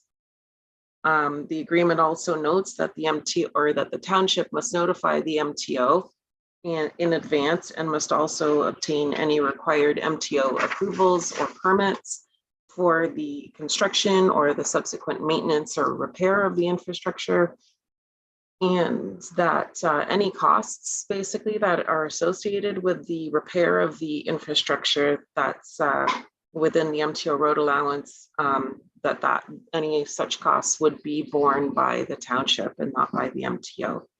So that's the agreement that we bring forward for council authorization for the mayor and clerk to execute.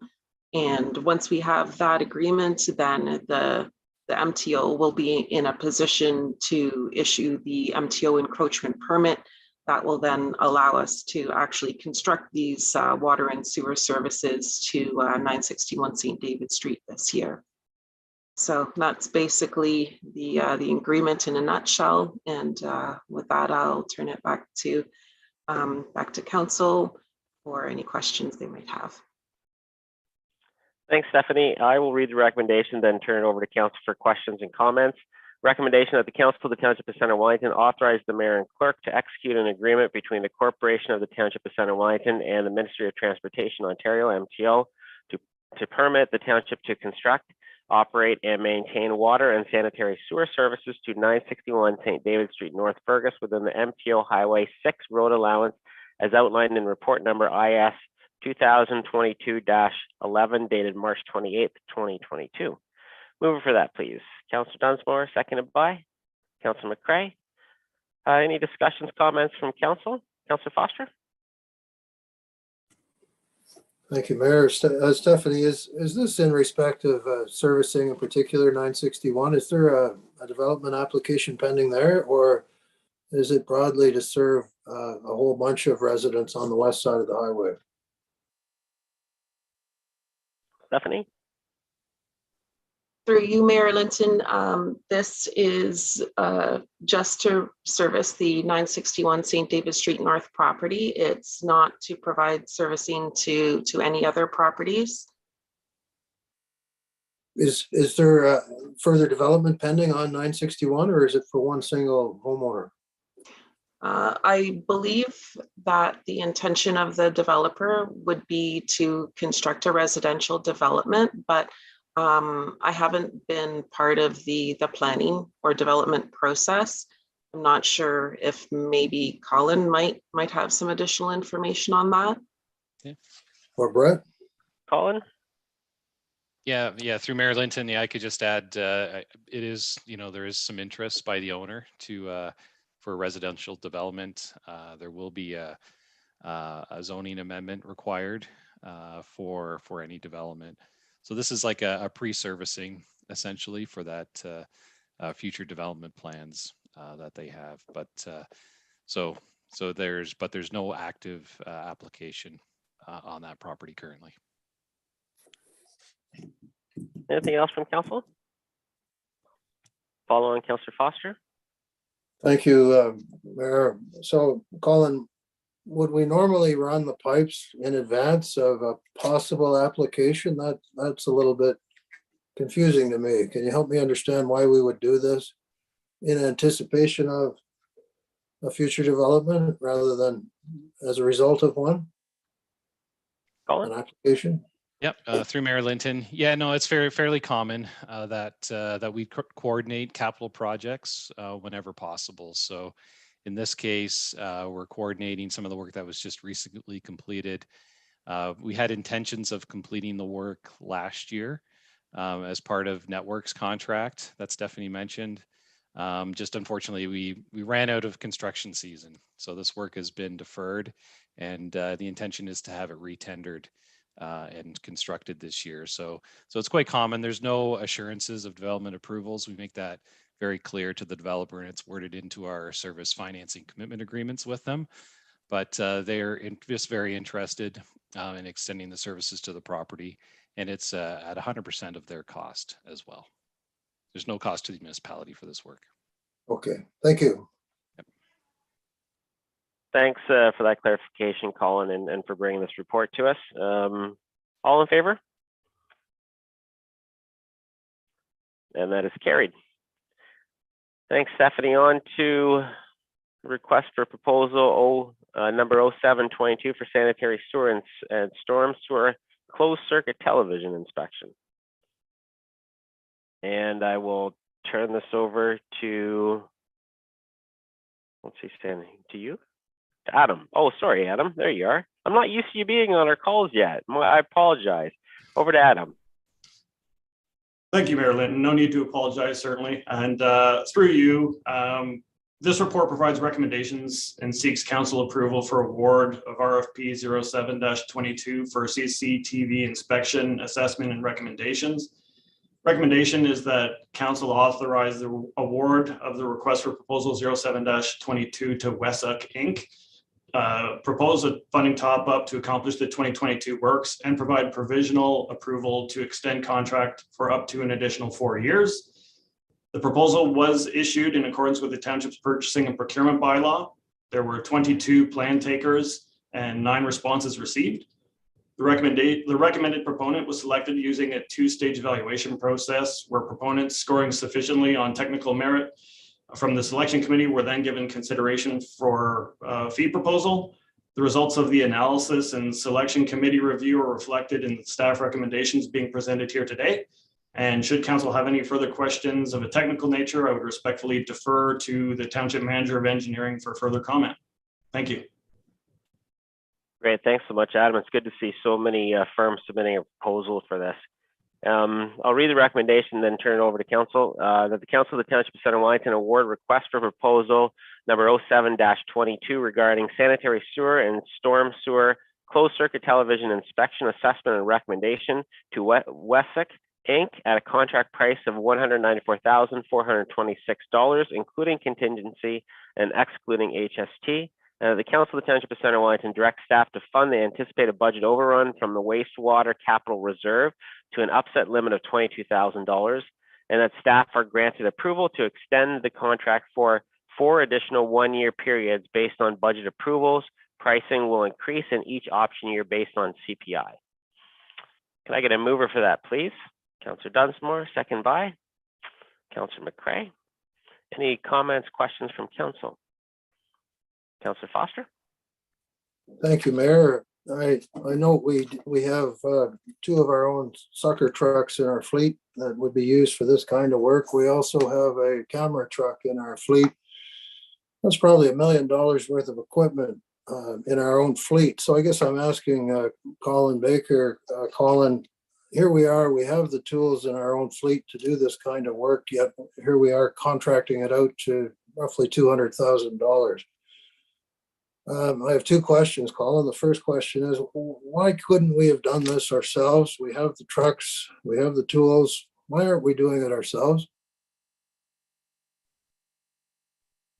Do you want to ask your second one too? Let's start with an answer first. I'd like to know. All right. Colin? Yeah, through Mayor Linton. So yeah, we've got a significant amount of CCT work to complete.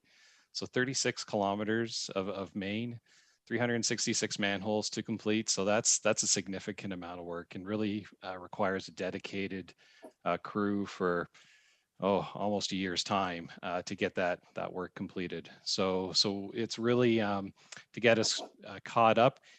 You're quite correct. We do have a Vactor truck, vacuum excavator truck.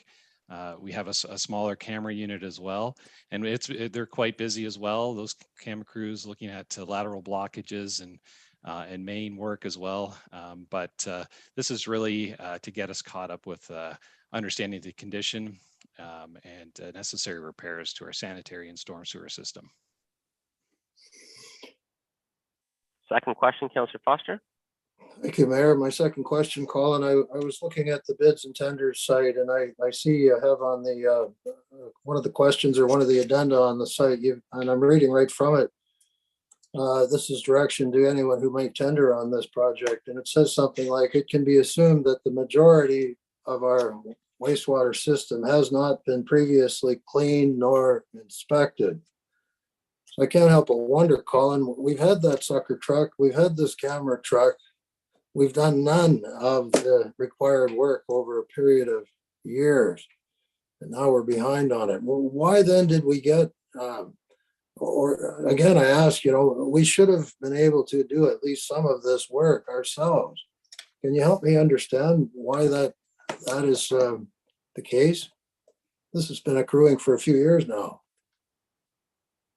Yes, through Mayor Linton. So when CCTV work and sanitary sewers occurs, it really needs to be a flush sewer and clean sewer before they can do that work. So I think the response to that question that came up was just a clarification that really, the expectation is the contractor will be flushing the sewers in advance of cammering them. They really need to be cleaned and flushed. Even if we had been there within a year or 2 or 3 doing some flushing work within those sewers, prior to cammering them, they should be flushed again as well. So that's just part of the process. And I think that was the intent of that comment going back. Okay, all in favor? Opposed? And that's carried. Thanks very much for the work on this. Moving on to 11.9, we have an application to operate a toll booth. Good to see those back again. Bellwood Lions Club, Canadian Diabetes Association. There's a report in your package from our Deputy Municipal Clerk. I'll read the recommendation and then she's available if there's any questions. Recommendation of the Council of the Township of Centre Wellington authorizes the Mayor and Clerk to execute a bylaw authorizing a fundraising activity in the form of soliciting by a toll booth on Wellington County Road 26 in Bellwood on Sunday, May the 22nd, 2022, from 9 a.m. to 2 p.m. by the Bellwood and District Lions Club on behalf of the Canadian Diabetes Association. I get a mover for that, please.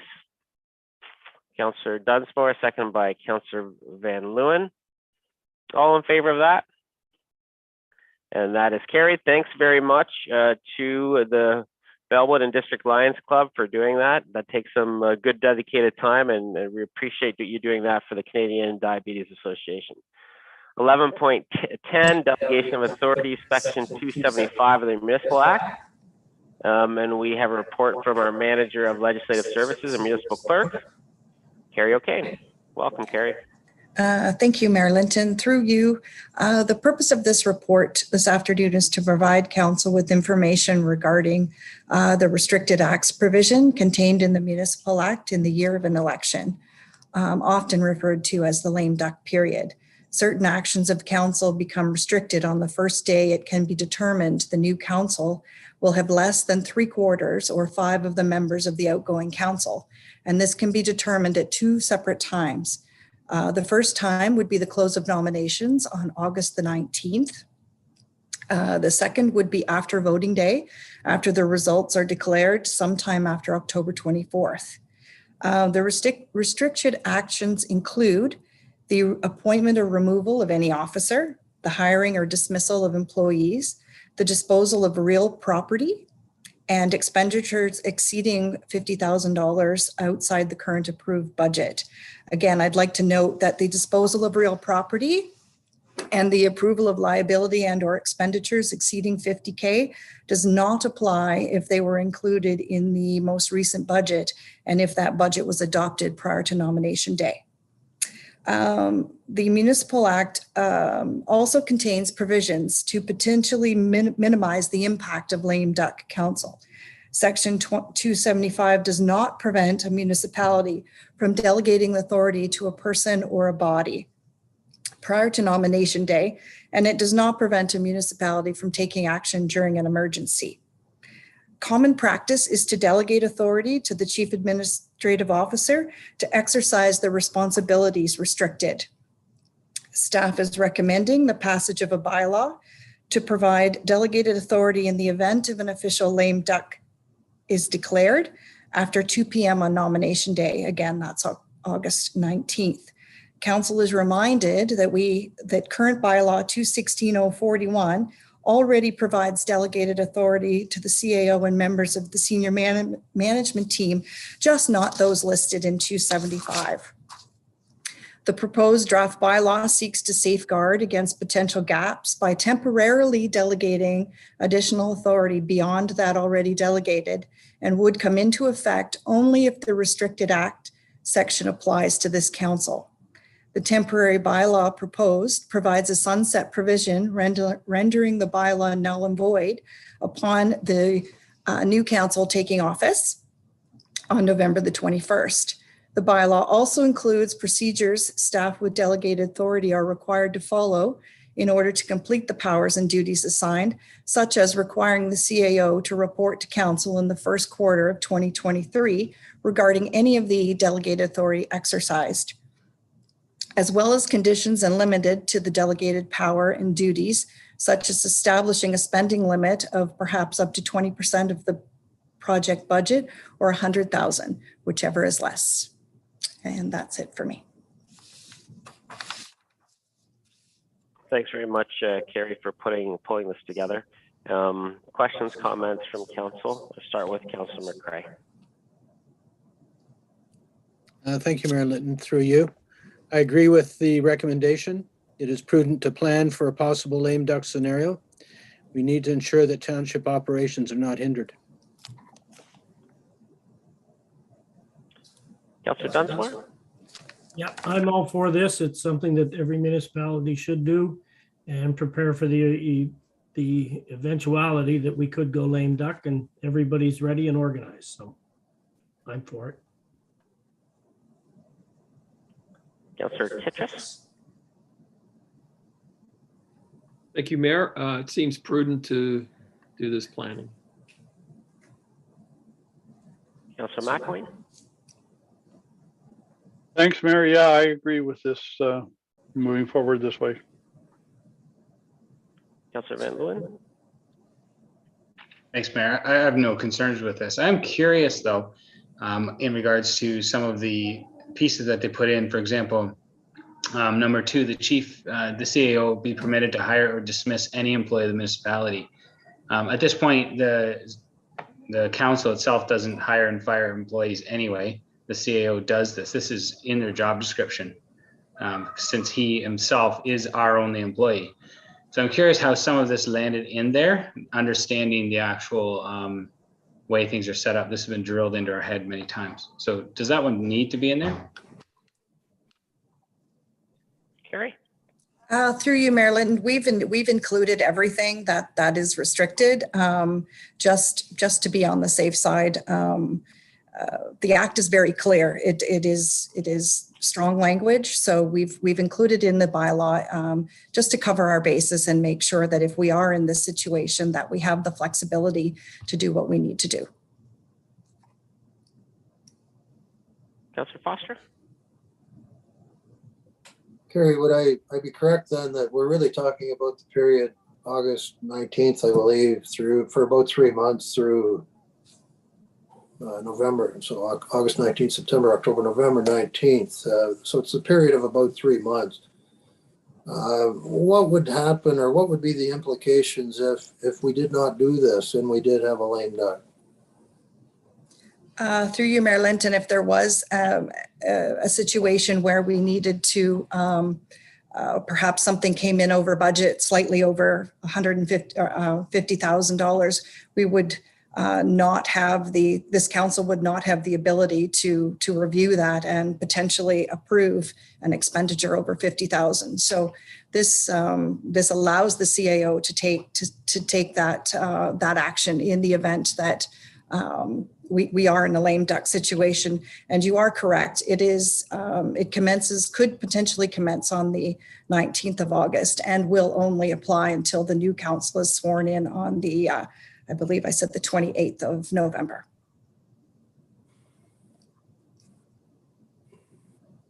Okay, thanks, Council. I will read the recommend. Did I read the recommendation already? You did. I and did. Okay, and I got to move her in a second here. Okay. All in favor? Opposed? And that carries. Moving on to 1111, concession booths at the ECC and the Sportsplex. And we have Matt Tucker here to speak to Pat's report, and I will turn it over to you. Matt, welcome. Thanks, Mayor Linton. Welcome, everyone.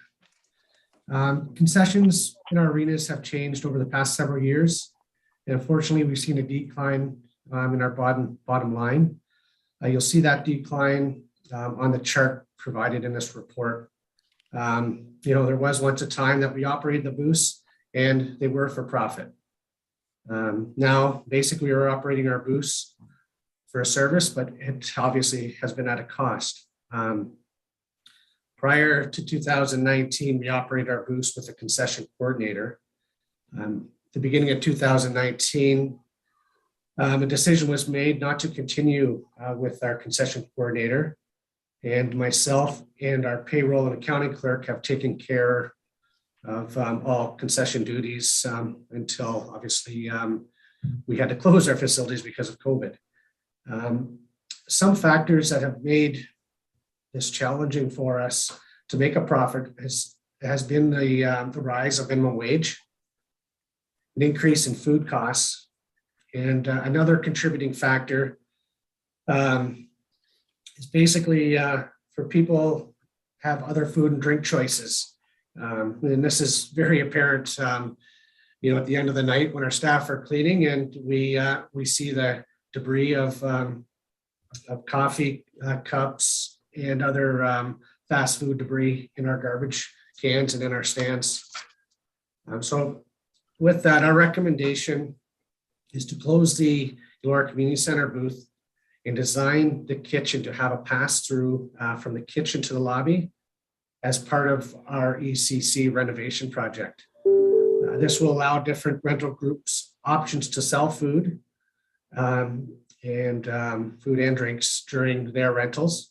An example of this would be our junior lacrosse team, where they'd have an opportunity to use it as a fundraising, where they'd have volunteers run and sell food and drink out of the kitchen.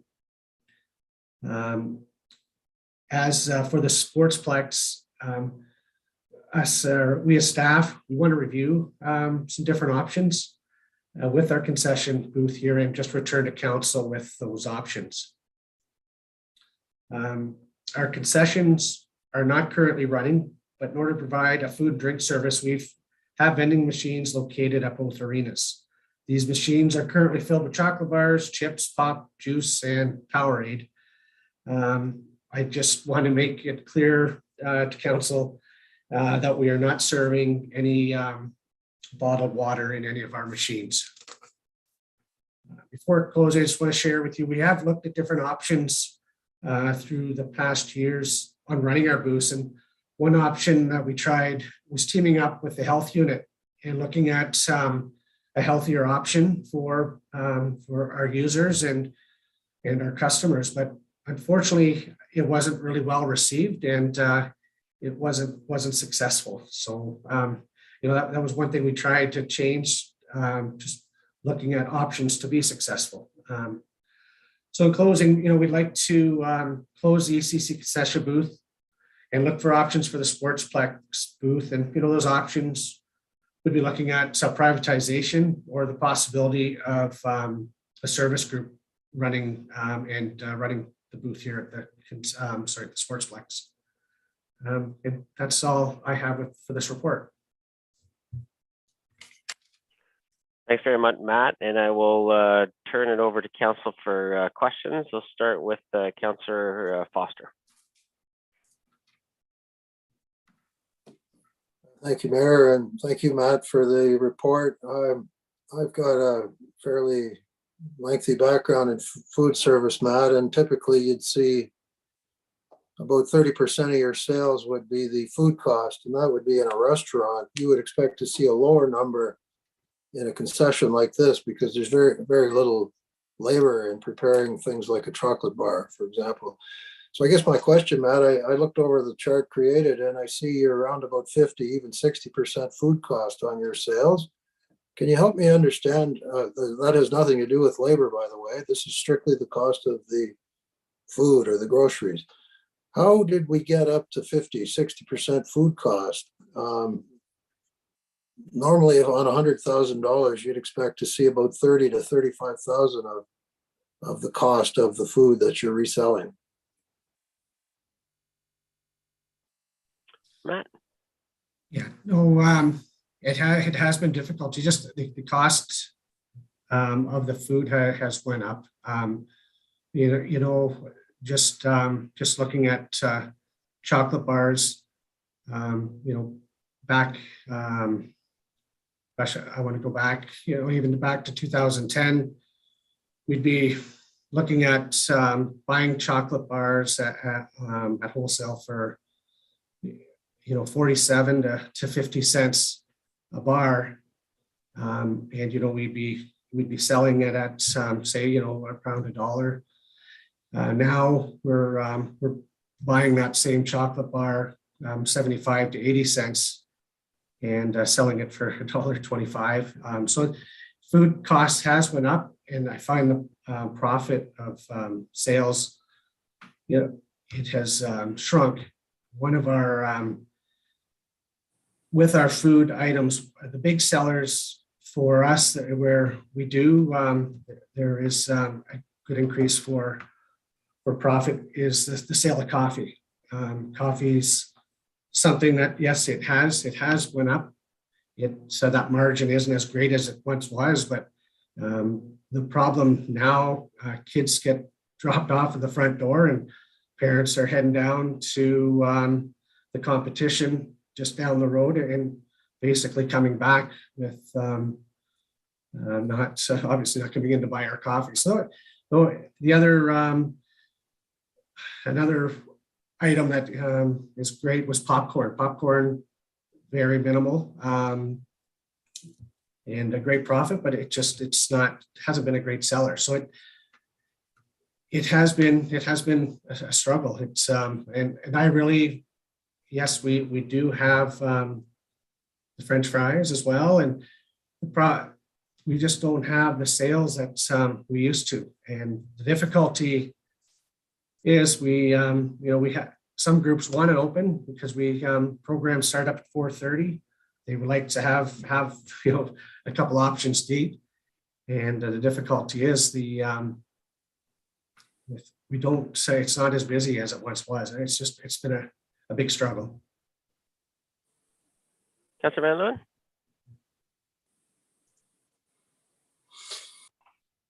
Thanks, Mayor. I can accept this recommendation, especially because it comes with the option for staff to continue to investigate options for this. I do think it's interesting if you look at the Centre Wellington Sportsplex, the reduction in payroll over the years has had a direct, so you look at labor applied, you'll see actually if you reduce the labor by $10,000 to $15,000, your revenue drops by $10,000 to $15,000 as well. But I think that what we see is it's a time, the world's changing, so it's time to look at different options. People definitely bring food in differently, so I can accept that. Councillor McElwain? Yeah, looking at the chart, the decisions seem to be obvious. I expect that there are going to be some patrons at this Laura Community Center who are going to be upset that there's nothing available for the average game, only if a third party is running an event. You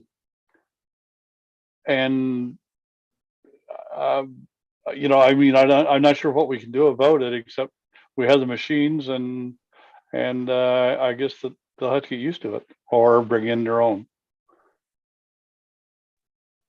Councillor Kitchus. Thank you, Mayor. It seems like a very wise choice at this time where it's still a little bit slow, but I'm glad that there's thoughts of having other options. I have a few questions. Are the vending machines owned by us, or are they private ventures where all the supplies come from somebody else and they make the profit off the vending machines? Or they are vending machines, we purchase the product and put it in? So that's my first question. No, great question. Our vending machines that host the food, so the chocolate bars, chips, those are owned by the township. And the so to say pop vending machines, we had an agreement with Coke, but we fill those machines and we get the profit from both. Councillor Kitchus, follow on. I think that in consideration that to lower even further our costs in terms of labor of you having to put the product into the machine, there are vendors that just do everything and they give you a cut. And I think that that's really, I would like to have a little bit more choice, you know, and there's some pretty innovative vending machines these days and people that operate them, and they do all the work and we don't have to do anything. And but we just get a little cut of because we have the location. And I think that that's one option that perhaps we should look into until everything kind of settles more in the economic and environment. But yeah, I agree with you. That's a great comment, and definitely we'll look at those options. I know myself, I want to make sure, you know, that we do have a service for our customers, and it's this has been a tough decision for staff. Sure. Councillor Dunsmore? Yeah, I would say the advent of the fast food drive-through 24-hour has killed this. Having concessions at the recreation centers, when people are bringing their own food in, they've clearly gone to the fast food outlets before the games and brought everything they need with them. And so we're left with the dregs and we can't make a profit of it. And we shouldn't be supporting the concessions with a tax budget. So that was the discussion we had at CSAC. And I think the decision there was that we should support the report by staff and move on from this. Thanks, Councillor Dunsmore. Councillor McRae? Thank you, Mayor Linton, through you. I support the recommendation as a practical approach to reduce the impact on the taxpayer, and just want to thank staff for their ongoing efforts to look for ways to reduce the expenses for the taxpayer. So thank you. Thanks, councillors. I just have a couple comments. I have spent a lot of the last number of years in arenas, Elora Arena, Fergus Arena, arenas across Ontario. And I know the smell of them. I know what they're doing. And I can see some of the newer arenas in some of the municipalities, they're moving in this direction for sure. And, you know, I don't think it's really a bad thing. You know, we're in this area, we're competing against the private sector. It's not, and if we are competing against the private sector, we got to have a good reason for it.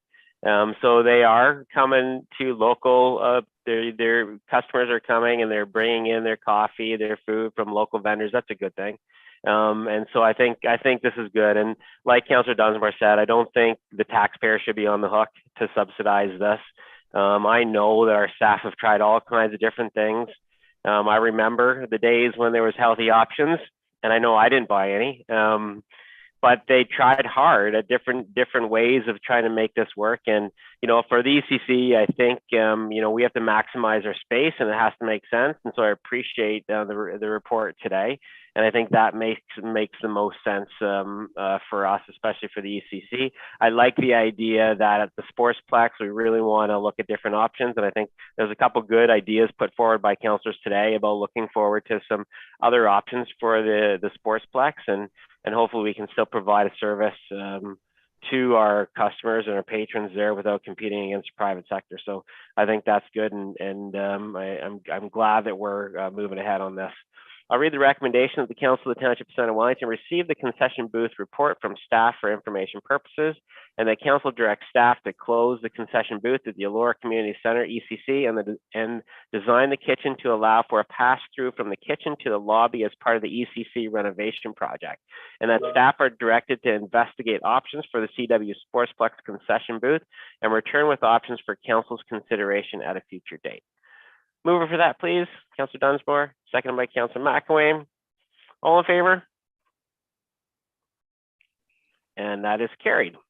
Thanks very much, Matt, and thanks to your team for that innovative approach to the ECC. It's very timely that you brought that forward. Section 12, we have 8 bylaws here.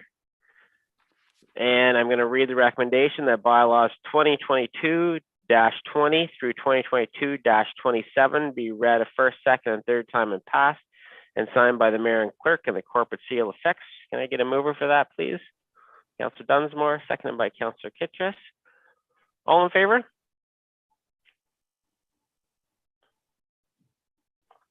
Opposed? Kelly, just a question if I could. Yeah, go ahead. Could you, I don't want you to read the 8 bylaws, but could you just give me, could you read a précis of what those 8 bylaws are? No, I can read them out word for word, but I'm not going to give you a précis. Okay, I'll read them out. 2022-20 authorizes the mayor and clerk to execute a purchase and sale agreement for a portion of the 605 Garifaxa Street West, Fergus, between the Township of Centre Wellington and 2341444 Ontario Inc. Bylaw 2022-21, a bylaw to exempt blocks 85, 86, 87, 61M-235, Township of Centre Wellington from part lot control provisions of the Planning Act, the Grenwood Gate subdivision. 2022-22, a bylaw to exempt block 21 and 22 of Plan 61M-227, Township of Centre Wellington from the part lot control provisions of the Planning Act, Beatty Hollow subdivision. 2022-23, a bylaw to exempt part of Block 16, Plan 61M-227, being parts 1 to 16, according to Plan 61 IR-22172, Township of Centre Wellington, from the part lot control provisions of the Planning Act, Raya Drive. 2022-24, a bylaw to authorize a fundraising activity in the form of soliciting a toll booth on Wellington Road 26 in Bellwood. 2022-25, a bylaw to authorize the mayor and clerk to execute an agreement to allow for the construction of the sanitary sewer and water services to 961 St. David Street North, Fergus, between the corporation and the Township of Centre Wellington and Her Majesty the Queen in right of the province of Ontario, represented by the Minister of Transportation for the province of Ontario. 2022-26, a bylaw to amend bylaws 2016-041 as amended, being the delegation of authority bylaw for the corporation of the Township of Centre Wellington to provide the authority to approve and execute agreements of purchase and sale for lands within Centre Wellington Business Park. 2022-27, a bylaw to delegate certain authority to the Chief Administrative Officer during restricted periods in accordance with Section 275 of the Municipal Act 2001, SO 2001, Section 25. And the recommendation that I read out was moved and seconded. All in favor? Opposed? Well, that's unanimous. There's nobody else. And that's carried. Thanks very much. We have no notice of motion, but we do have a motion and notice has been given, and I will turn it over to Councillor Kittredge for his Pierpoint Park notice, of his motion that was given last month. Over to you, Councillor Kittredge. Thank you, Mayor. Thank you very much. I'd like to start by thanking the Guelph Black Heritage, Denise Francis and Queenie, and Melanie Lange from the Pierpoint Neighbourhood Group for being delegations today and supporting this motion. It's very important that we listen to the public and we make recommendations to improve our community. I'd also like to thank Mariana Glaze for the report on the cultural heritage landscape and in supporting basically parts of this motion. I'll read the motion. It's a cultural designation for Pierpoint Park. Whereas Pierpoint Park is listed on the Heritage Cultural Landscape Report for consideration to be added to the Centre Wellington designated cultural landscape site. And whereas citizen delegation Pierpoint Neighbourhood Group presented documentation from the Ontario Historical Society and Guelph Black Heritage as to the historical and cultural importance of the park and the surrounding area. And whereas the Parks and Recreation Master Plan acknowledges a future deficit of parkland in Centre Wellington and recommends the purchasing up to 20 acres. Now, therefore, the Council of Centre Wellington should direct staff to work with Ontario Historical Society and Guelph Black Heritage, Canadian and Ontario Heritage Archives, and concerned citizens to, number one, outline the area of historical designation. 2, plan for adding the Centre Wellington Heritage Cultural Landscape. And 3, if the area is larger than the existing Pierpoint Park area, to designate on the official plan that this would become a park and recreational lands and have the historical recognition of the lands for prosperity.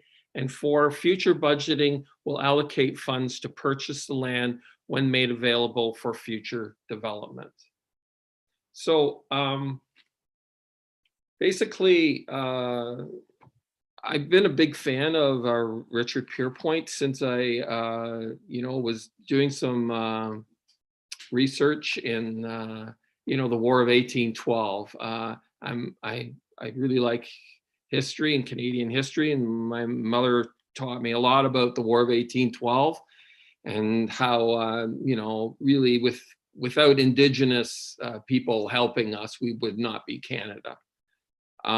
But it was really a surprise to me that when I went to the Museum of Defence in Ottawa, that there was a whole section on Richard Pierpoint, and it was significant. It was like there were hardly any other people that got as much. Brock got a section, and Tecumseh, but to have someone that came, and then when I saw that it was from Fergus, I was really surprised because I had never really heard about this kind of history in, and I've been here for 33 years.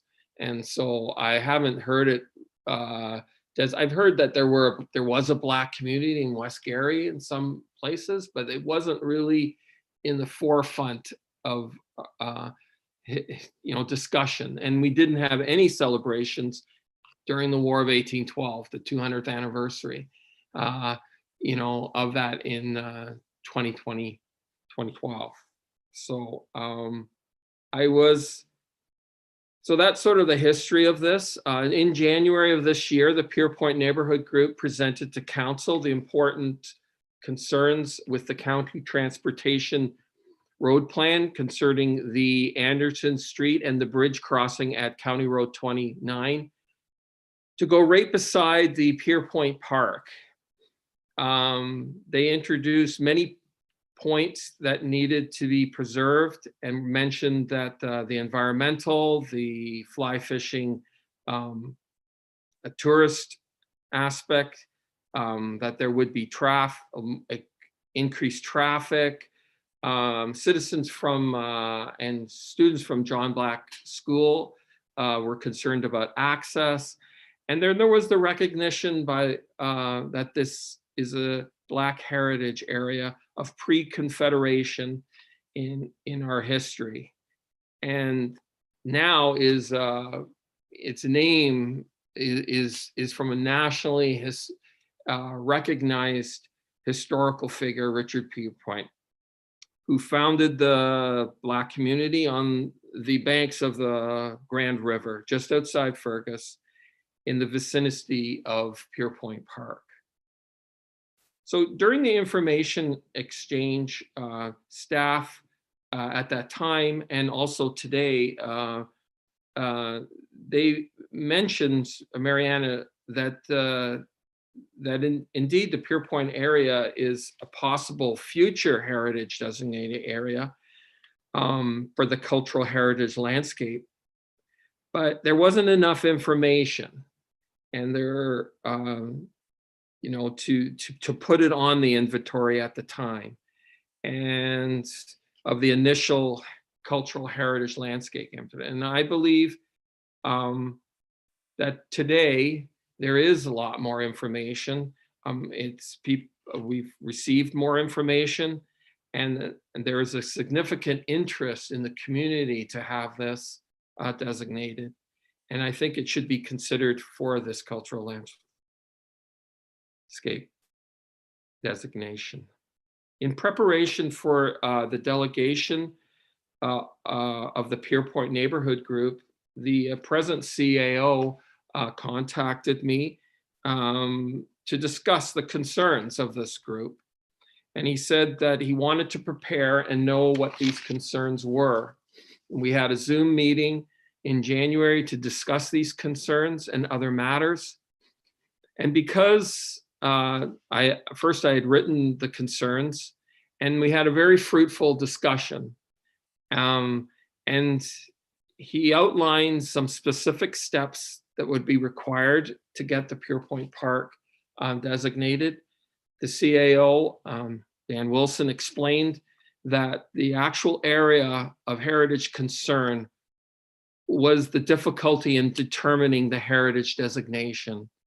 And so that there would need to be a determination of that area. And this is what we needed the studies for. And then the designation could be done after the studies had been done and we knew the actual area that was going to be designated. And this is why I wrote into the motion, and it has been confirmed by Mariana today, that we needed to decide and find out what the area is. And then we could do the cultural designation. And the area could be larger, significantly larger. And so I've added provisions for that. The motion outlines the steps that we need to do to get the Pierpoint Park into the cultural landscape inventory. And I believe that this, because the CAO and the staff have outlined these steps, this motion has the weight that it needs to move forward. Just last week, we had discussions with our new diversity, inclusive, and equity policy for the community. And the discussions were about doing actions to support LGBT and Indigenous in our community. And Stephen, can I interrupt you there for a second? The township internet has gone down and we have lost Kelly and the clerk, Carrie. I think they're trying to come back in now, but we should probably pause. Okay, thanks.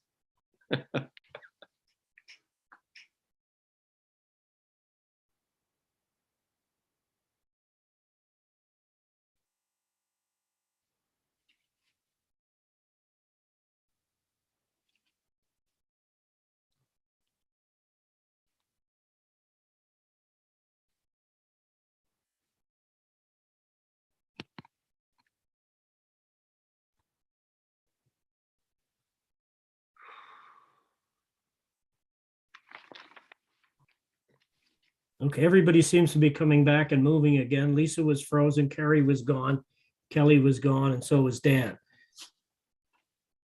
So we'll just wait for Mayor Linton to come back on, and then you could probably carry on from where you left off, Stephen. Okay, thanks. Carrie, can I ask the question, when you disappeared, would the recording online still be viable, or would it have disappeared as well? No, through you. I think just the three of us lost internet connection. So the meeting continued as without us. Keep going. Okay. So just so you know, I paused everybody, Kelly, when we realized you guys were gone. So you're back at it. And Councillor Kitchus was just wrapping up. Yeah, no, just finish from where you were, Councillor Kitchus. Sorry about that. All of a sudden, everybody froze. We thought it was all your fault, but it was ours. Go ahead. Okay, I'll just continue. I'll start in this point. Just last week, the Committee of the Whole, we discussed the new diversity, inclusive and equity policy for the community. And there were discussions about LGBT and Indigenous road crossings. And I believe that this motion addresses the diversity, inclusive and equity concerns of this community in a very substantial and beneficial way for all citizens of Centre Wellington. It is not just one group, Black citizens, but the whole neighborhood, the whole development of our public park system, and the help in recognizing the Black heritage of Centre Wellington. Lastly, because this area that could be designated is larger than the actual 10 acres, which was denoted by Mr. Grant, I put the provision of there to purchase some land, more lands for this designation. And also it's a known that we're in a deficit for parkland, and this area by the river is very important for access for the public. And I feel very strongly that if we do this research and we get this understanding of the total area, that our parkland could be expanded in this area to not just be the road allowance that is beside it, but much larger. And I really think that in the future, we need to think about the benefit of having access to this area on the river as developments go up.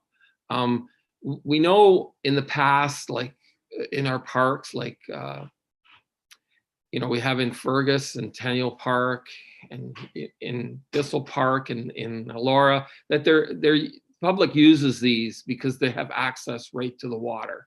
And I feel that this area too can become significant as we grow.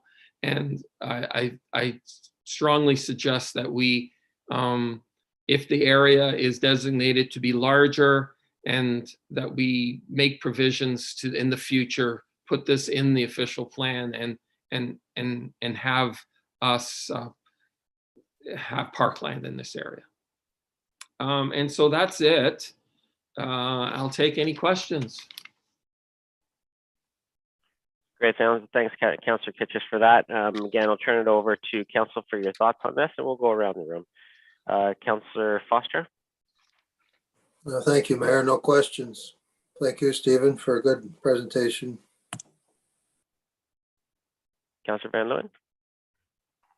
Thanks.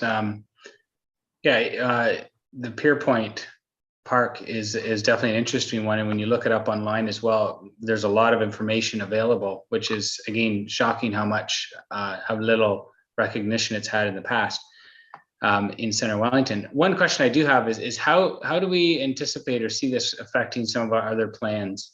And I know that we should be looking at the broad scale of everything, but especially in regards to our transportation plan, I think that's obviously where it's hitting. If we can have a thought there. Perhaps Councillor Kitchus. Councillor Kitchus. Thank you, Steve. The Transportation Master Plan had designated two routes. One was through extending County Road 29 across,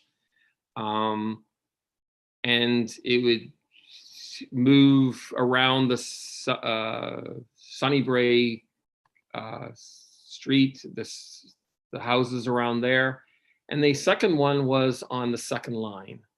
And initially, when the transportation master plan was done, it's kind of a very high level, what they were suggesting. And the first one was that we would do this on County Road 29. But at that time, the park and the heritage designations, cultural landscapes, we didn't have that come forward.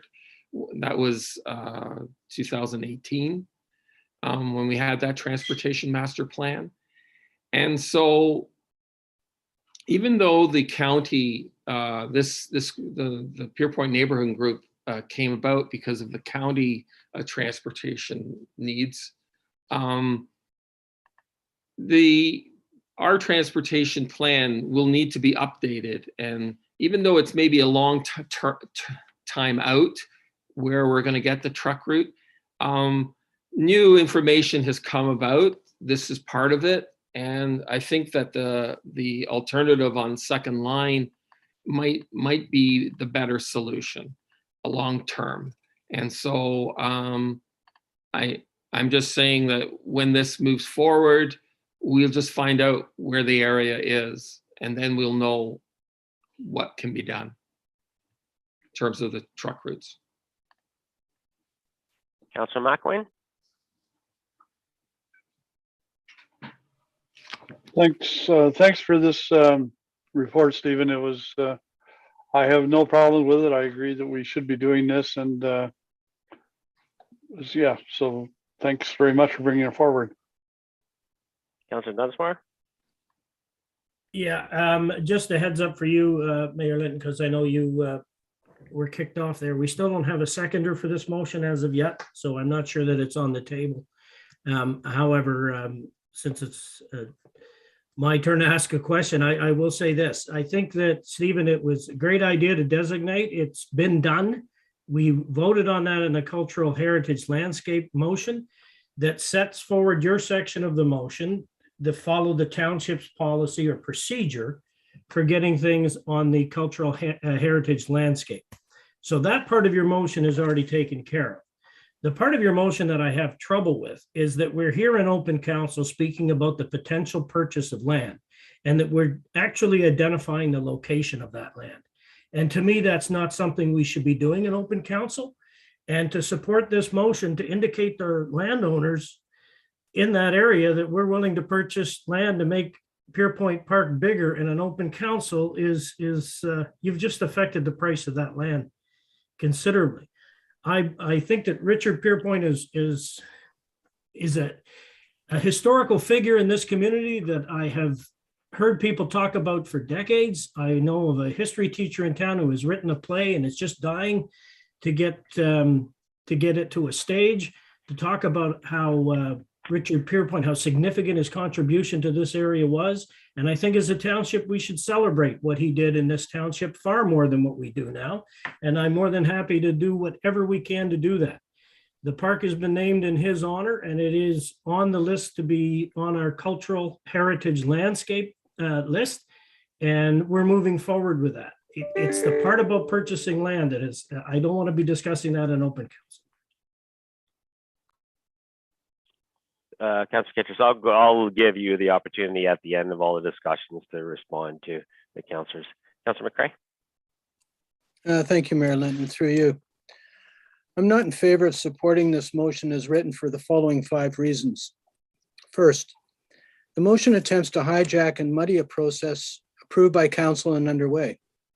The June 2021 ASI study endorsed by council identified the need for further research before determining CHL designation. We agreed to the need to outline the area of historic designation, as summarized recently by staff, I quote, to understand Pierpoint's history, location, significance, and determine appropriate interpretation and commemoration strategies to broaden awareness and help celebrate its history. The work will include further historical research and consultation with the local community, heritage advocates, and others who have expressed interest. This additional work will hopefully be completed by end of summer. In the meantime, Council prioritized the consultant's order of work to focus first on the official plan changes to address concerns about near-term growth impacts on our other heritage areas. Pierpoint Park is not one of the areas impacted by impending residential growth. The proposed future bridge crossing, which is likely a catalyst for this motion, is currently decades into the future. Second, the motion proposes adding the park to Centre Wellington's inventory of cultural heritage landscapes that is already proposed upon completing the necessary research.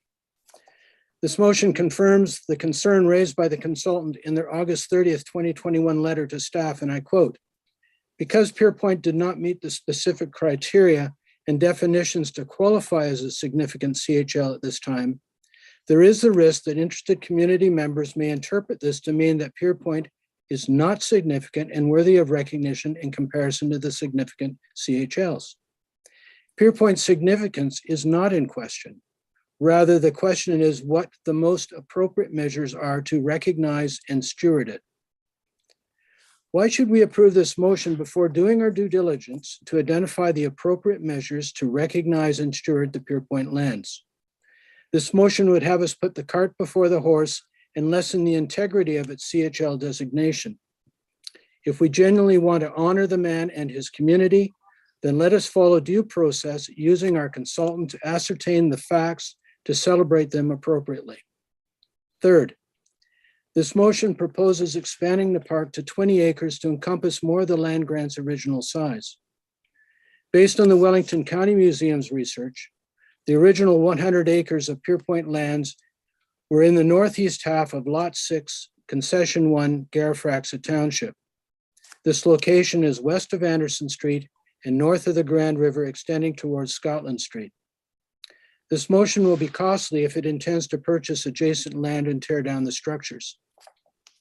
Fourth, as the township's urban area expands to address the increased growth assigned under the Places to Grow Act, we will need to strategically locate additional parkland and green spaces within walking distance of these new residential or increased residential areas.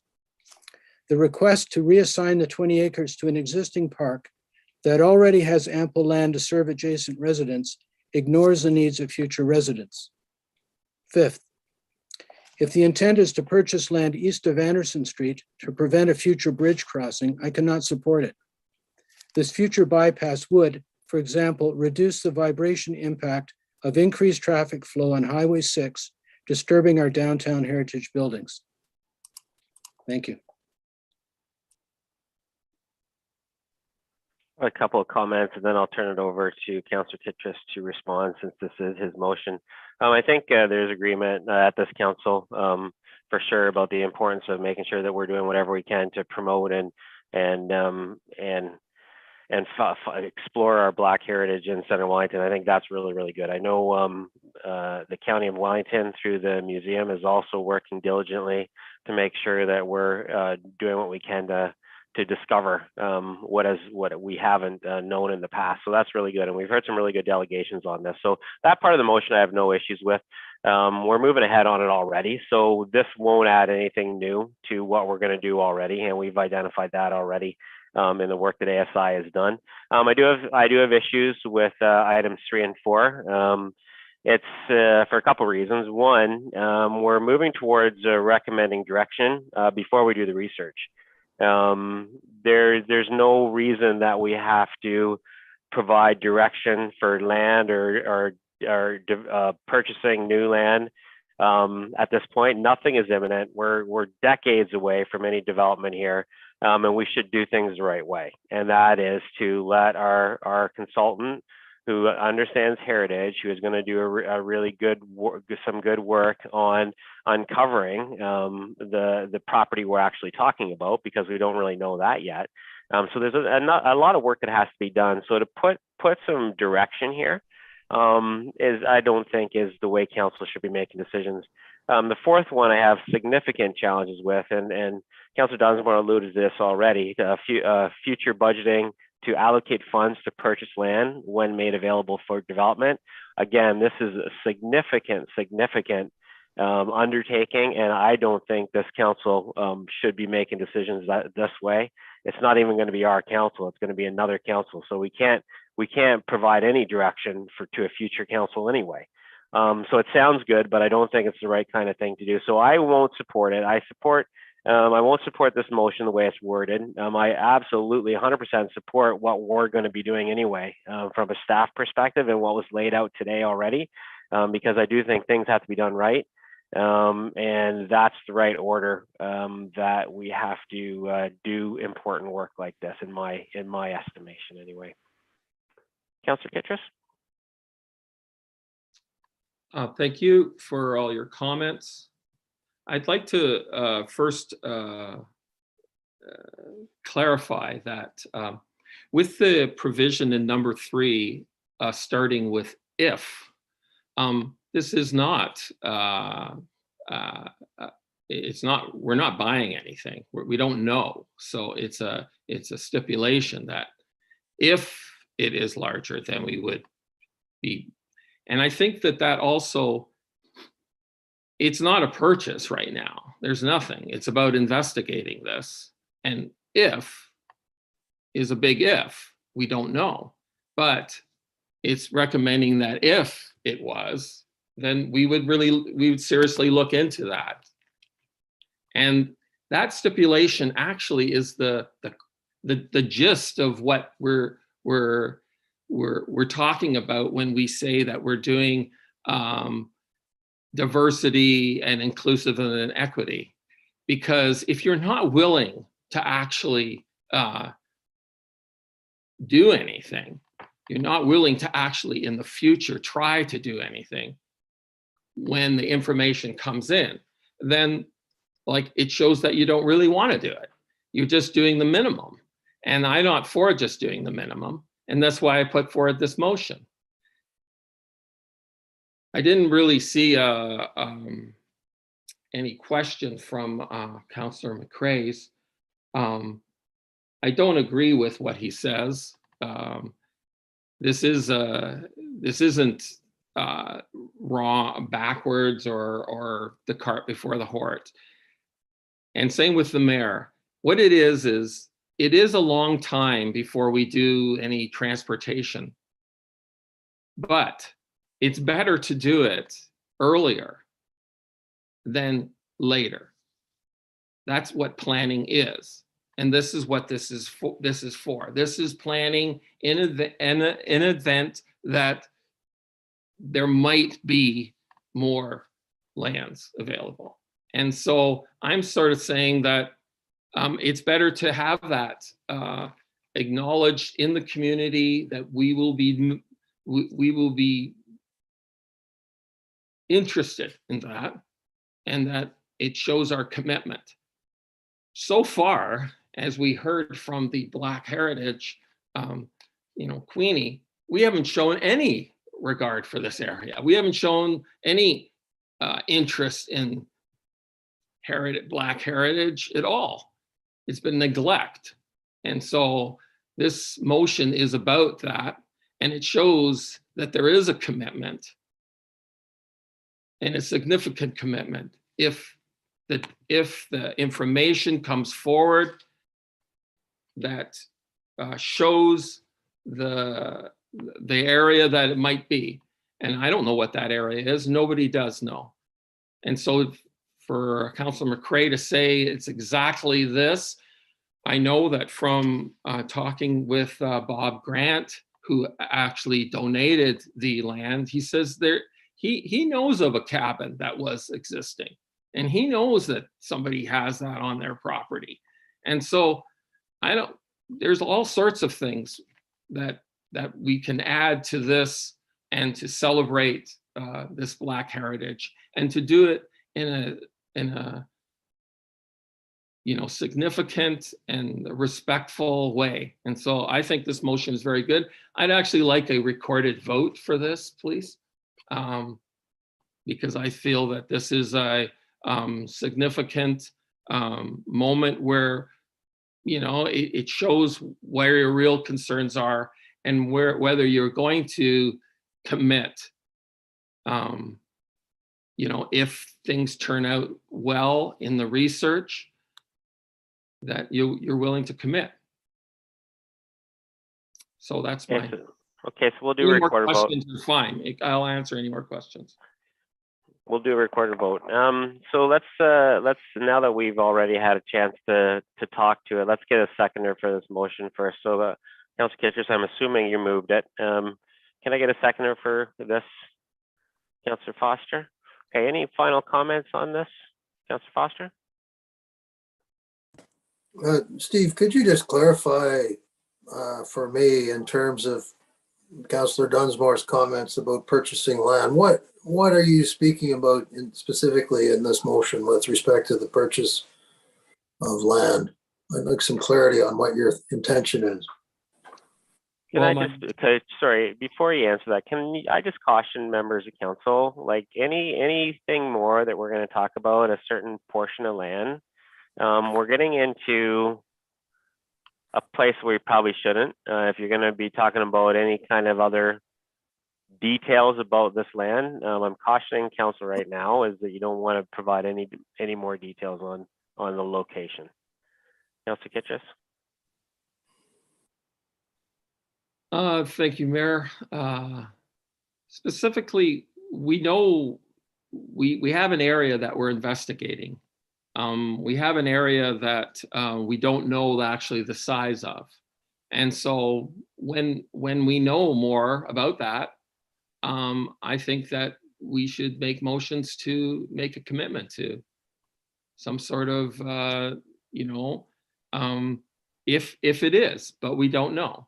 So, it's very hard to say because basically we haven't had the studies done for this area. And the staff has acknowledged that they're working towards that, so. Councillor McElwain? Thanks, Mayor. Just a suggestion maybe to soften this somewhat, and Stephen, I'm sorry to suggest softening it, but there's been the comments against it are all focused in one area. I'm just wondering if it could be softened. Instead of saying would become park and recreational land, if it said should be considered for future park and residential land designation. And would that be an acceptable alternative to what's in there? And would, because I get your point that you want to ensure that stipulation is in there, but maybe instead of a would, a should might work more effectively here. Just a thought. Councillor Kitchers?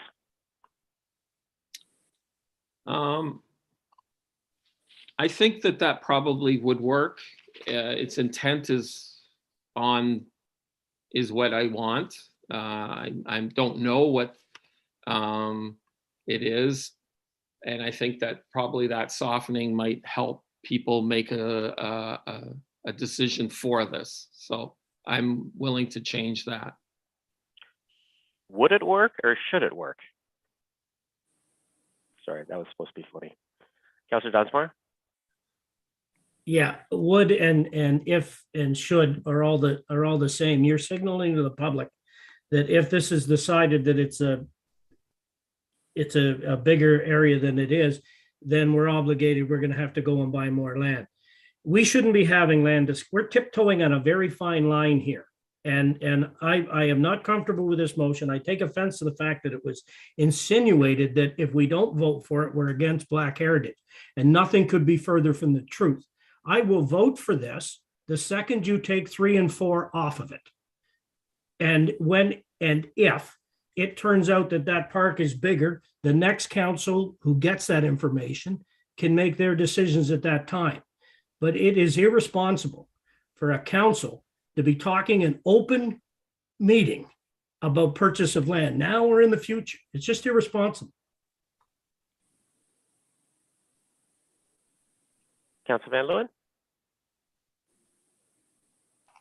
Thanks, Mayor. I actually wanted to say the same thing. I was very, looking at the first part of it, I'm very much for actually investigating and continuing with what the Heritage Committee is even working with. My biggest issue is with number 3 and 4 again. And I asked the question about the bridge mostly on the elephant in the room question, but in regards to 3 and 4, it's so broad and it's not directive to anything specific that I'm concerned. I don't think that I could vote with it with 3 and 4 attached to that, but I'd like to see the process continue through with 1 and 2, and then go from there. But we are definitely in favor of continuing to look at this park for sure. Thanks. Councillor McElwain? Thank you. I just want to disagree with Councillor Dunsmore slightly. The wording that I suggested of should be considered for future consideration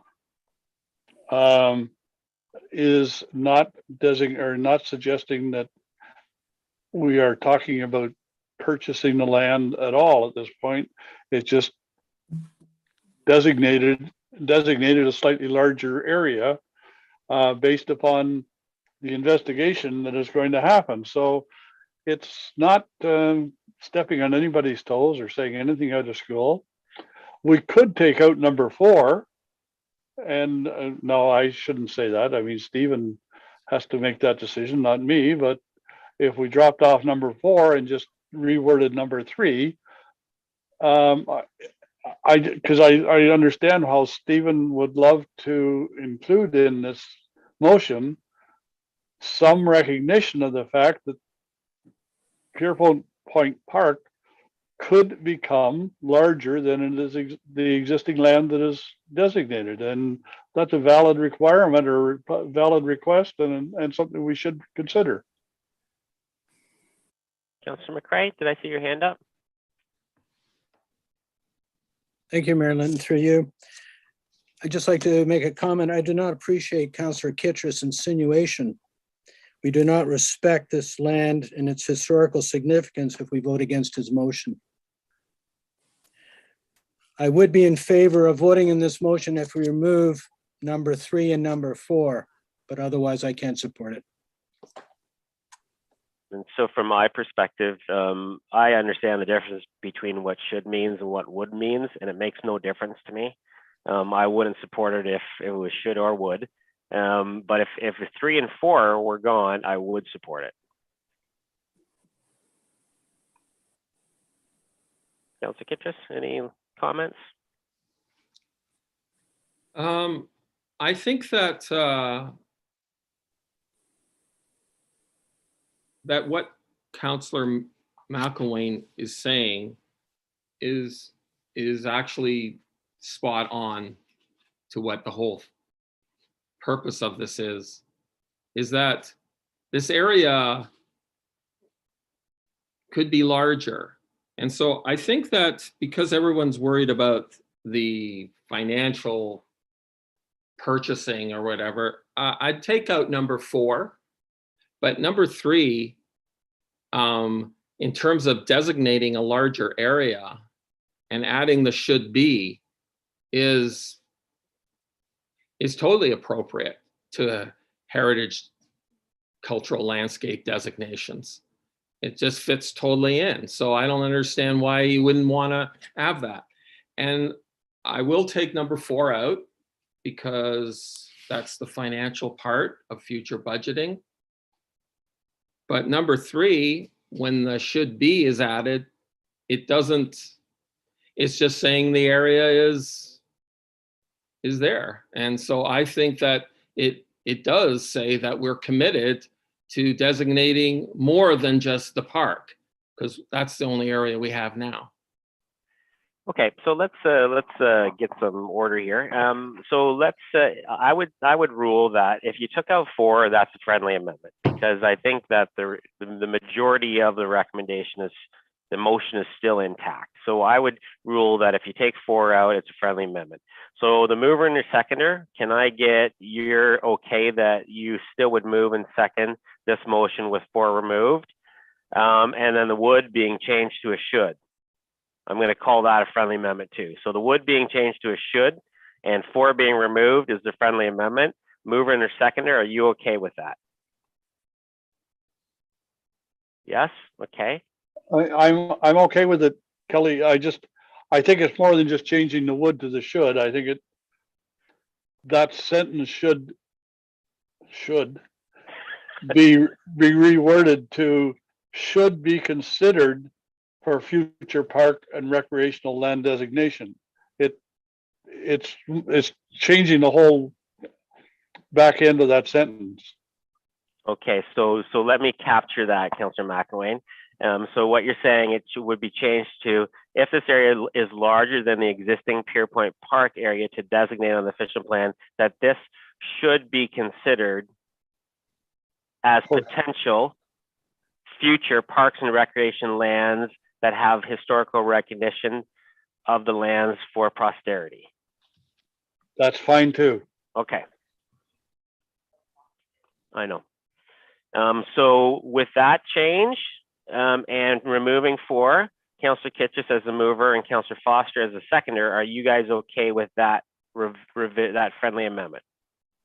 Okay, so I'm going to call that to question. All in favor of the amended motion as read? Opposed? And that is defeated. And then somebody call for a recorded vote. Oh yeah, Councillor Kitchis called for a recorded vote, so I'll turn it over to our clerk to go through the recorded vote process. Through you, Councillor Van Leeuwen, No. Councillor Foster, In favor. Councillor McElwain, In favor.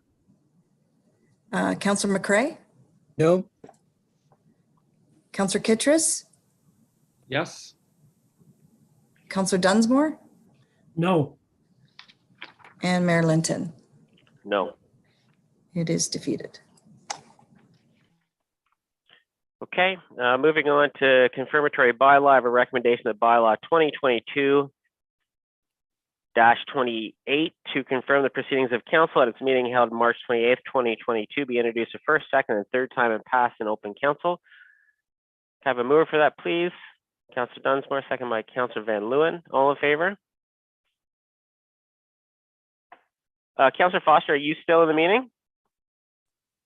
Yes, seems to be having internet issues. Or either that or your video is off. So just say verbally, are you in favor? There you go. How did you vote on that last one? Sorry, Kel, can you just repeat that, please? I had some video issues. Yeah, the bylaw to confirm the actions of council. And then I read the bylaw 2022-28 to confirm the proceedings of council at its meeting held March 28th, 2022 be introduced a first, second, third time and passed in open council. Got a mover and a seconder. And I said all in favor. Opposed? And that's carried. Motion to adjourn. Councillor Kitchis, seconded by Councillor Van Leeuwen. All in favor? And we adjourn. Have a good rest of the night.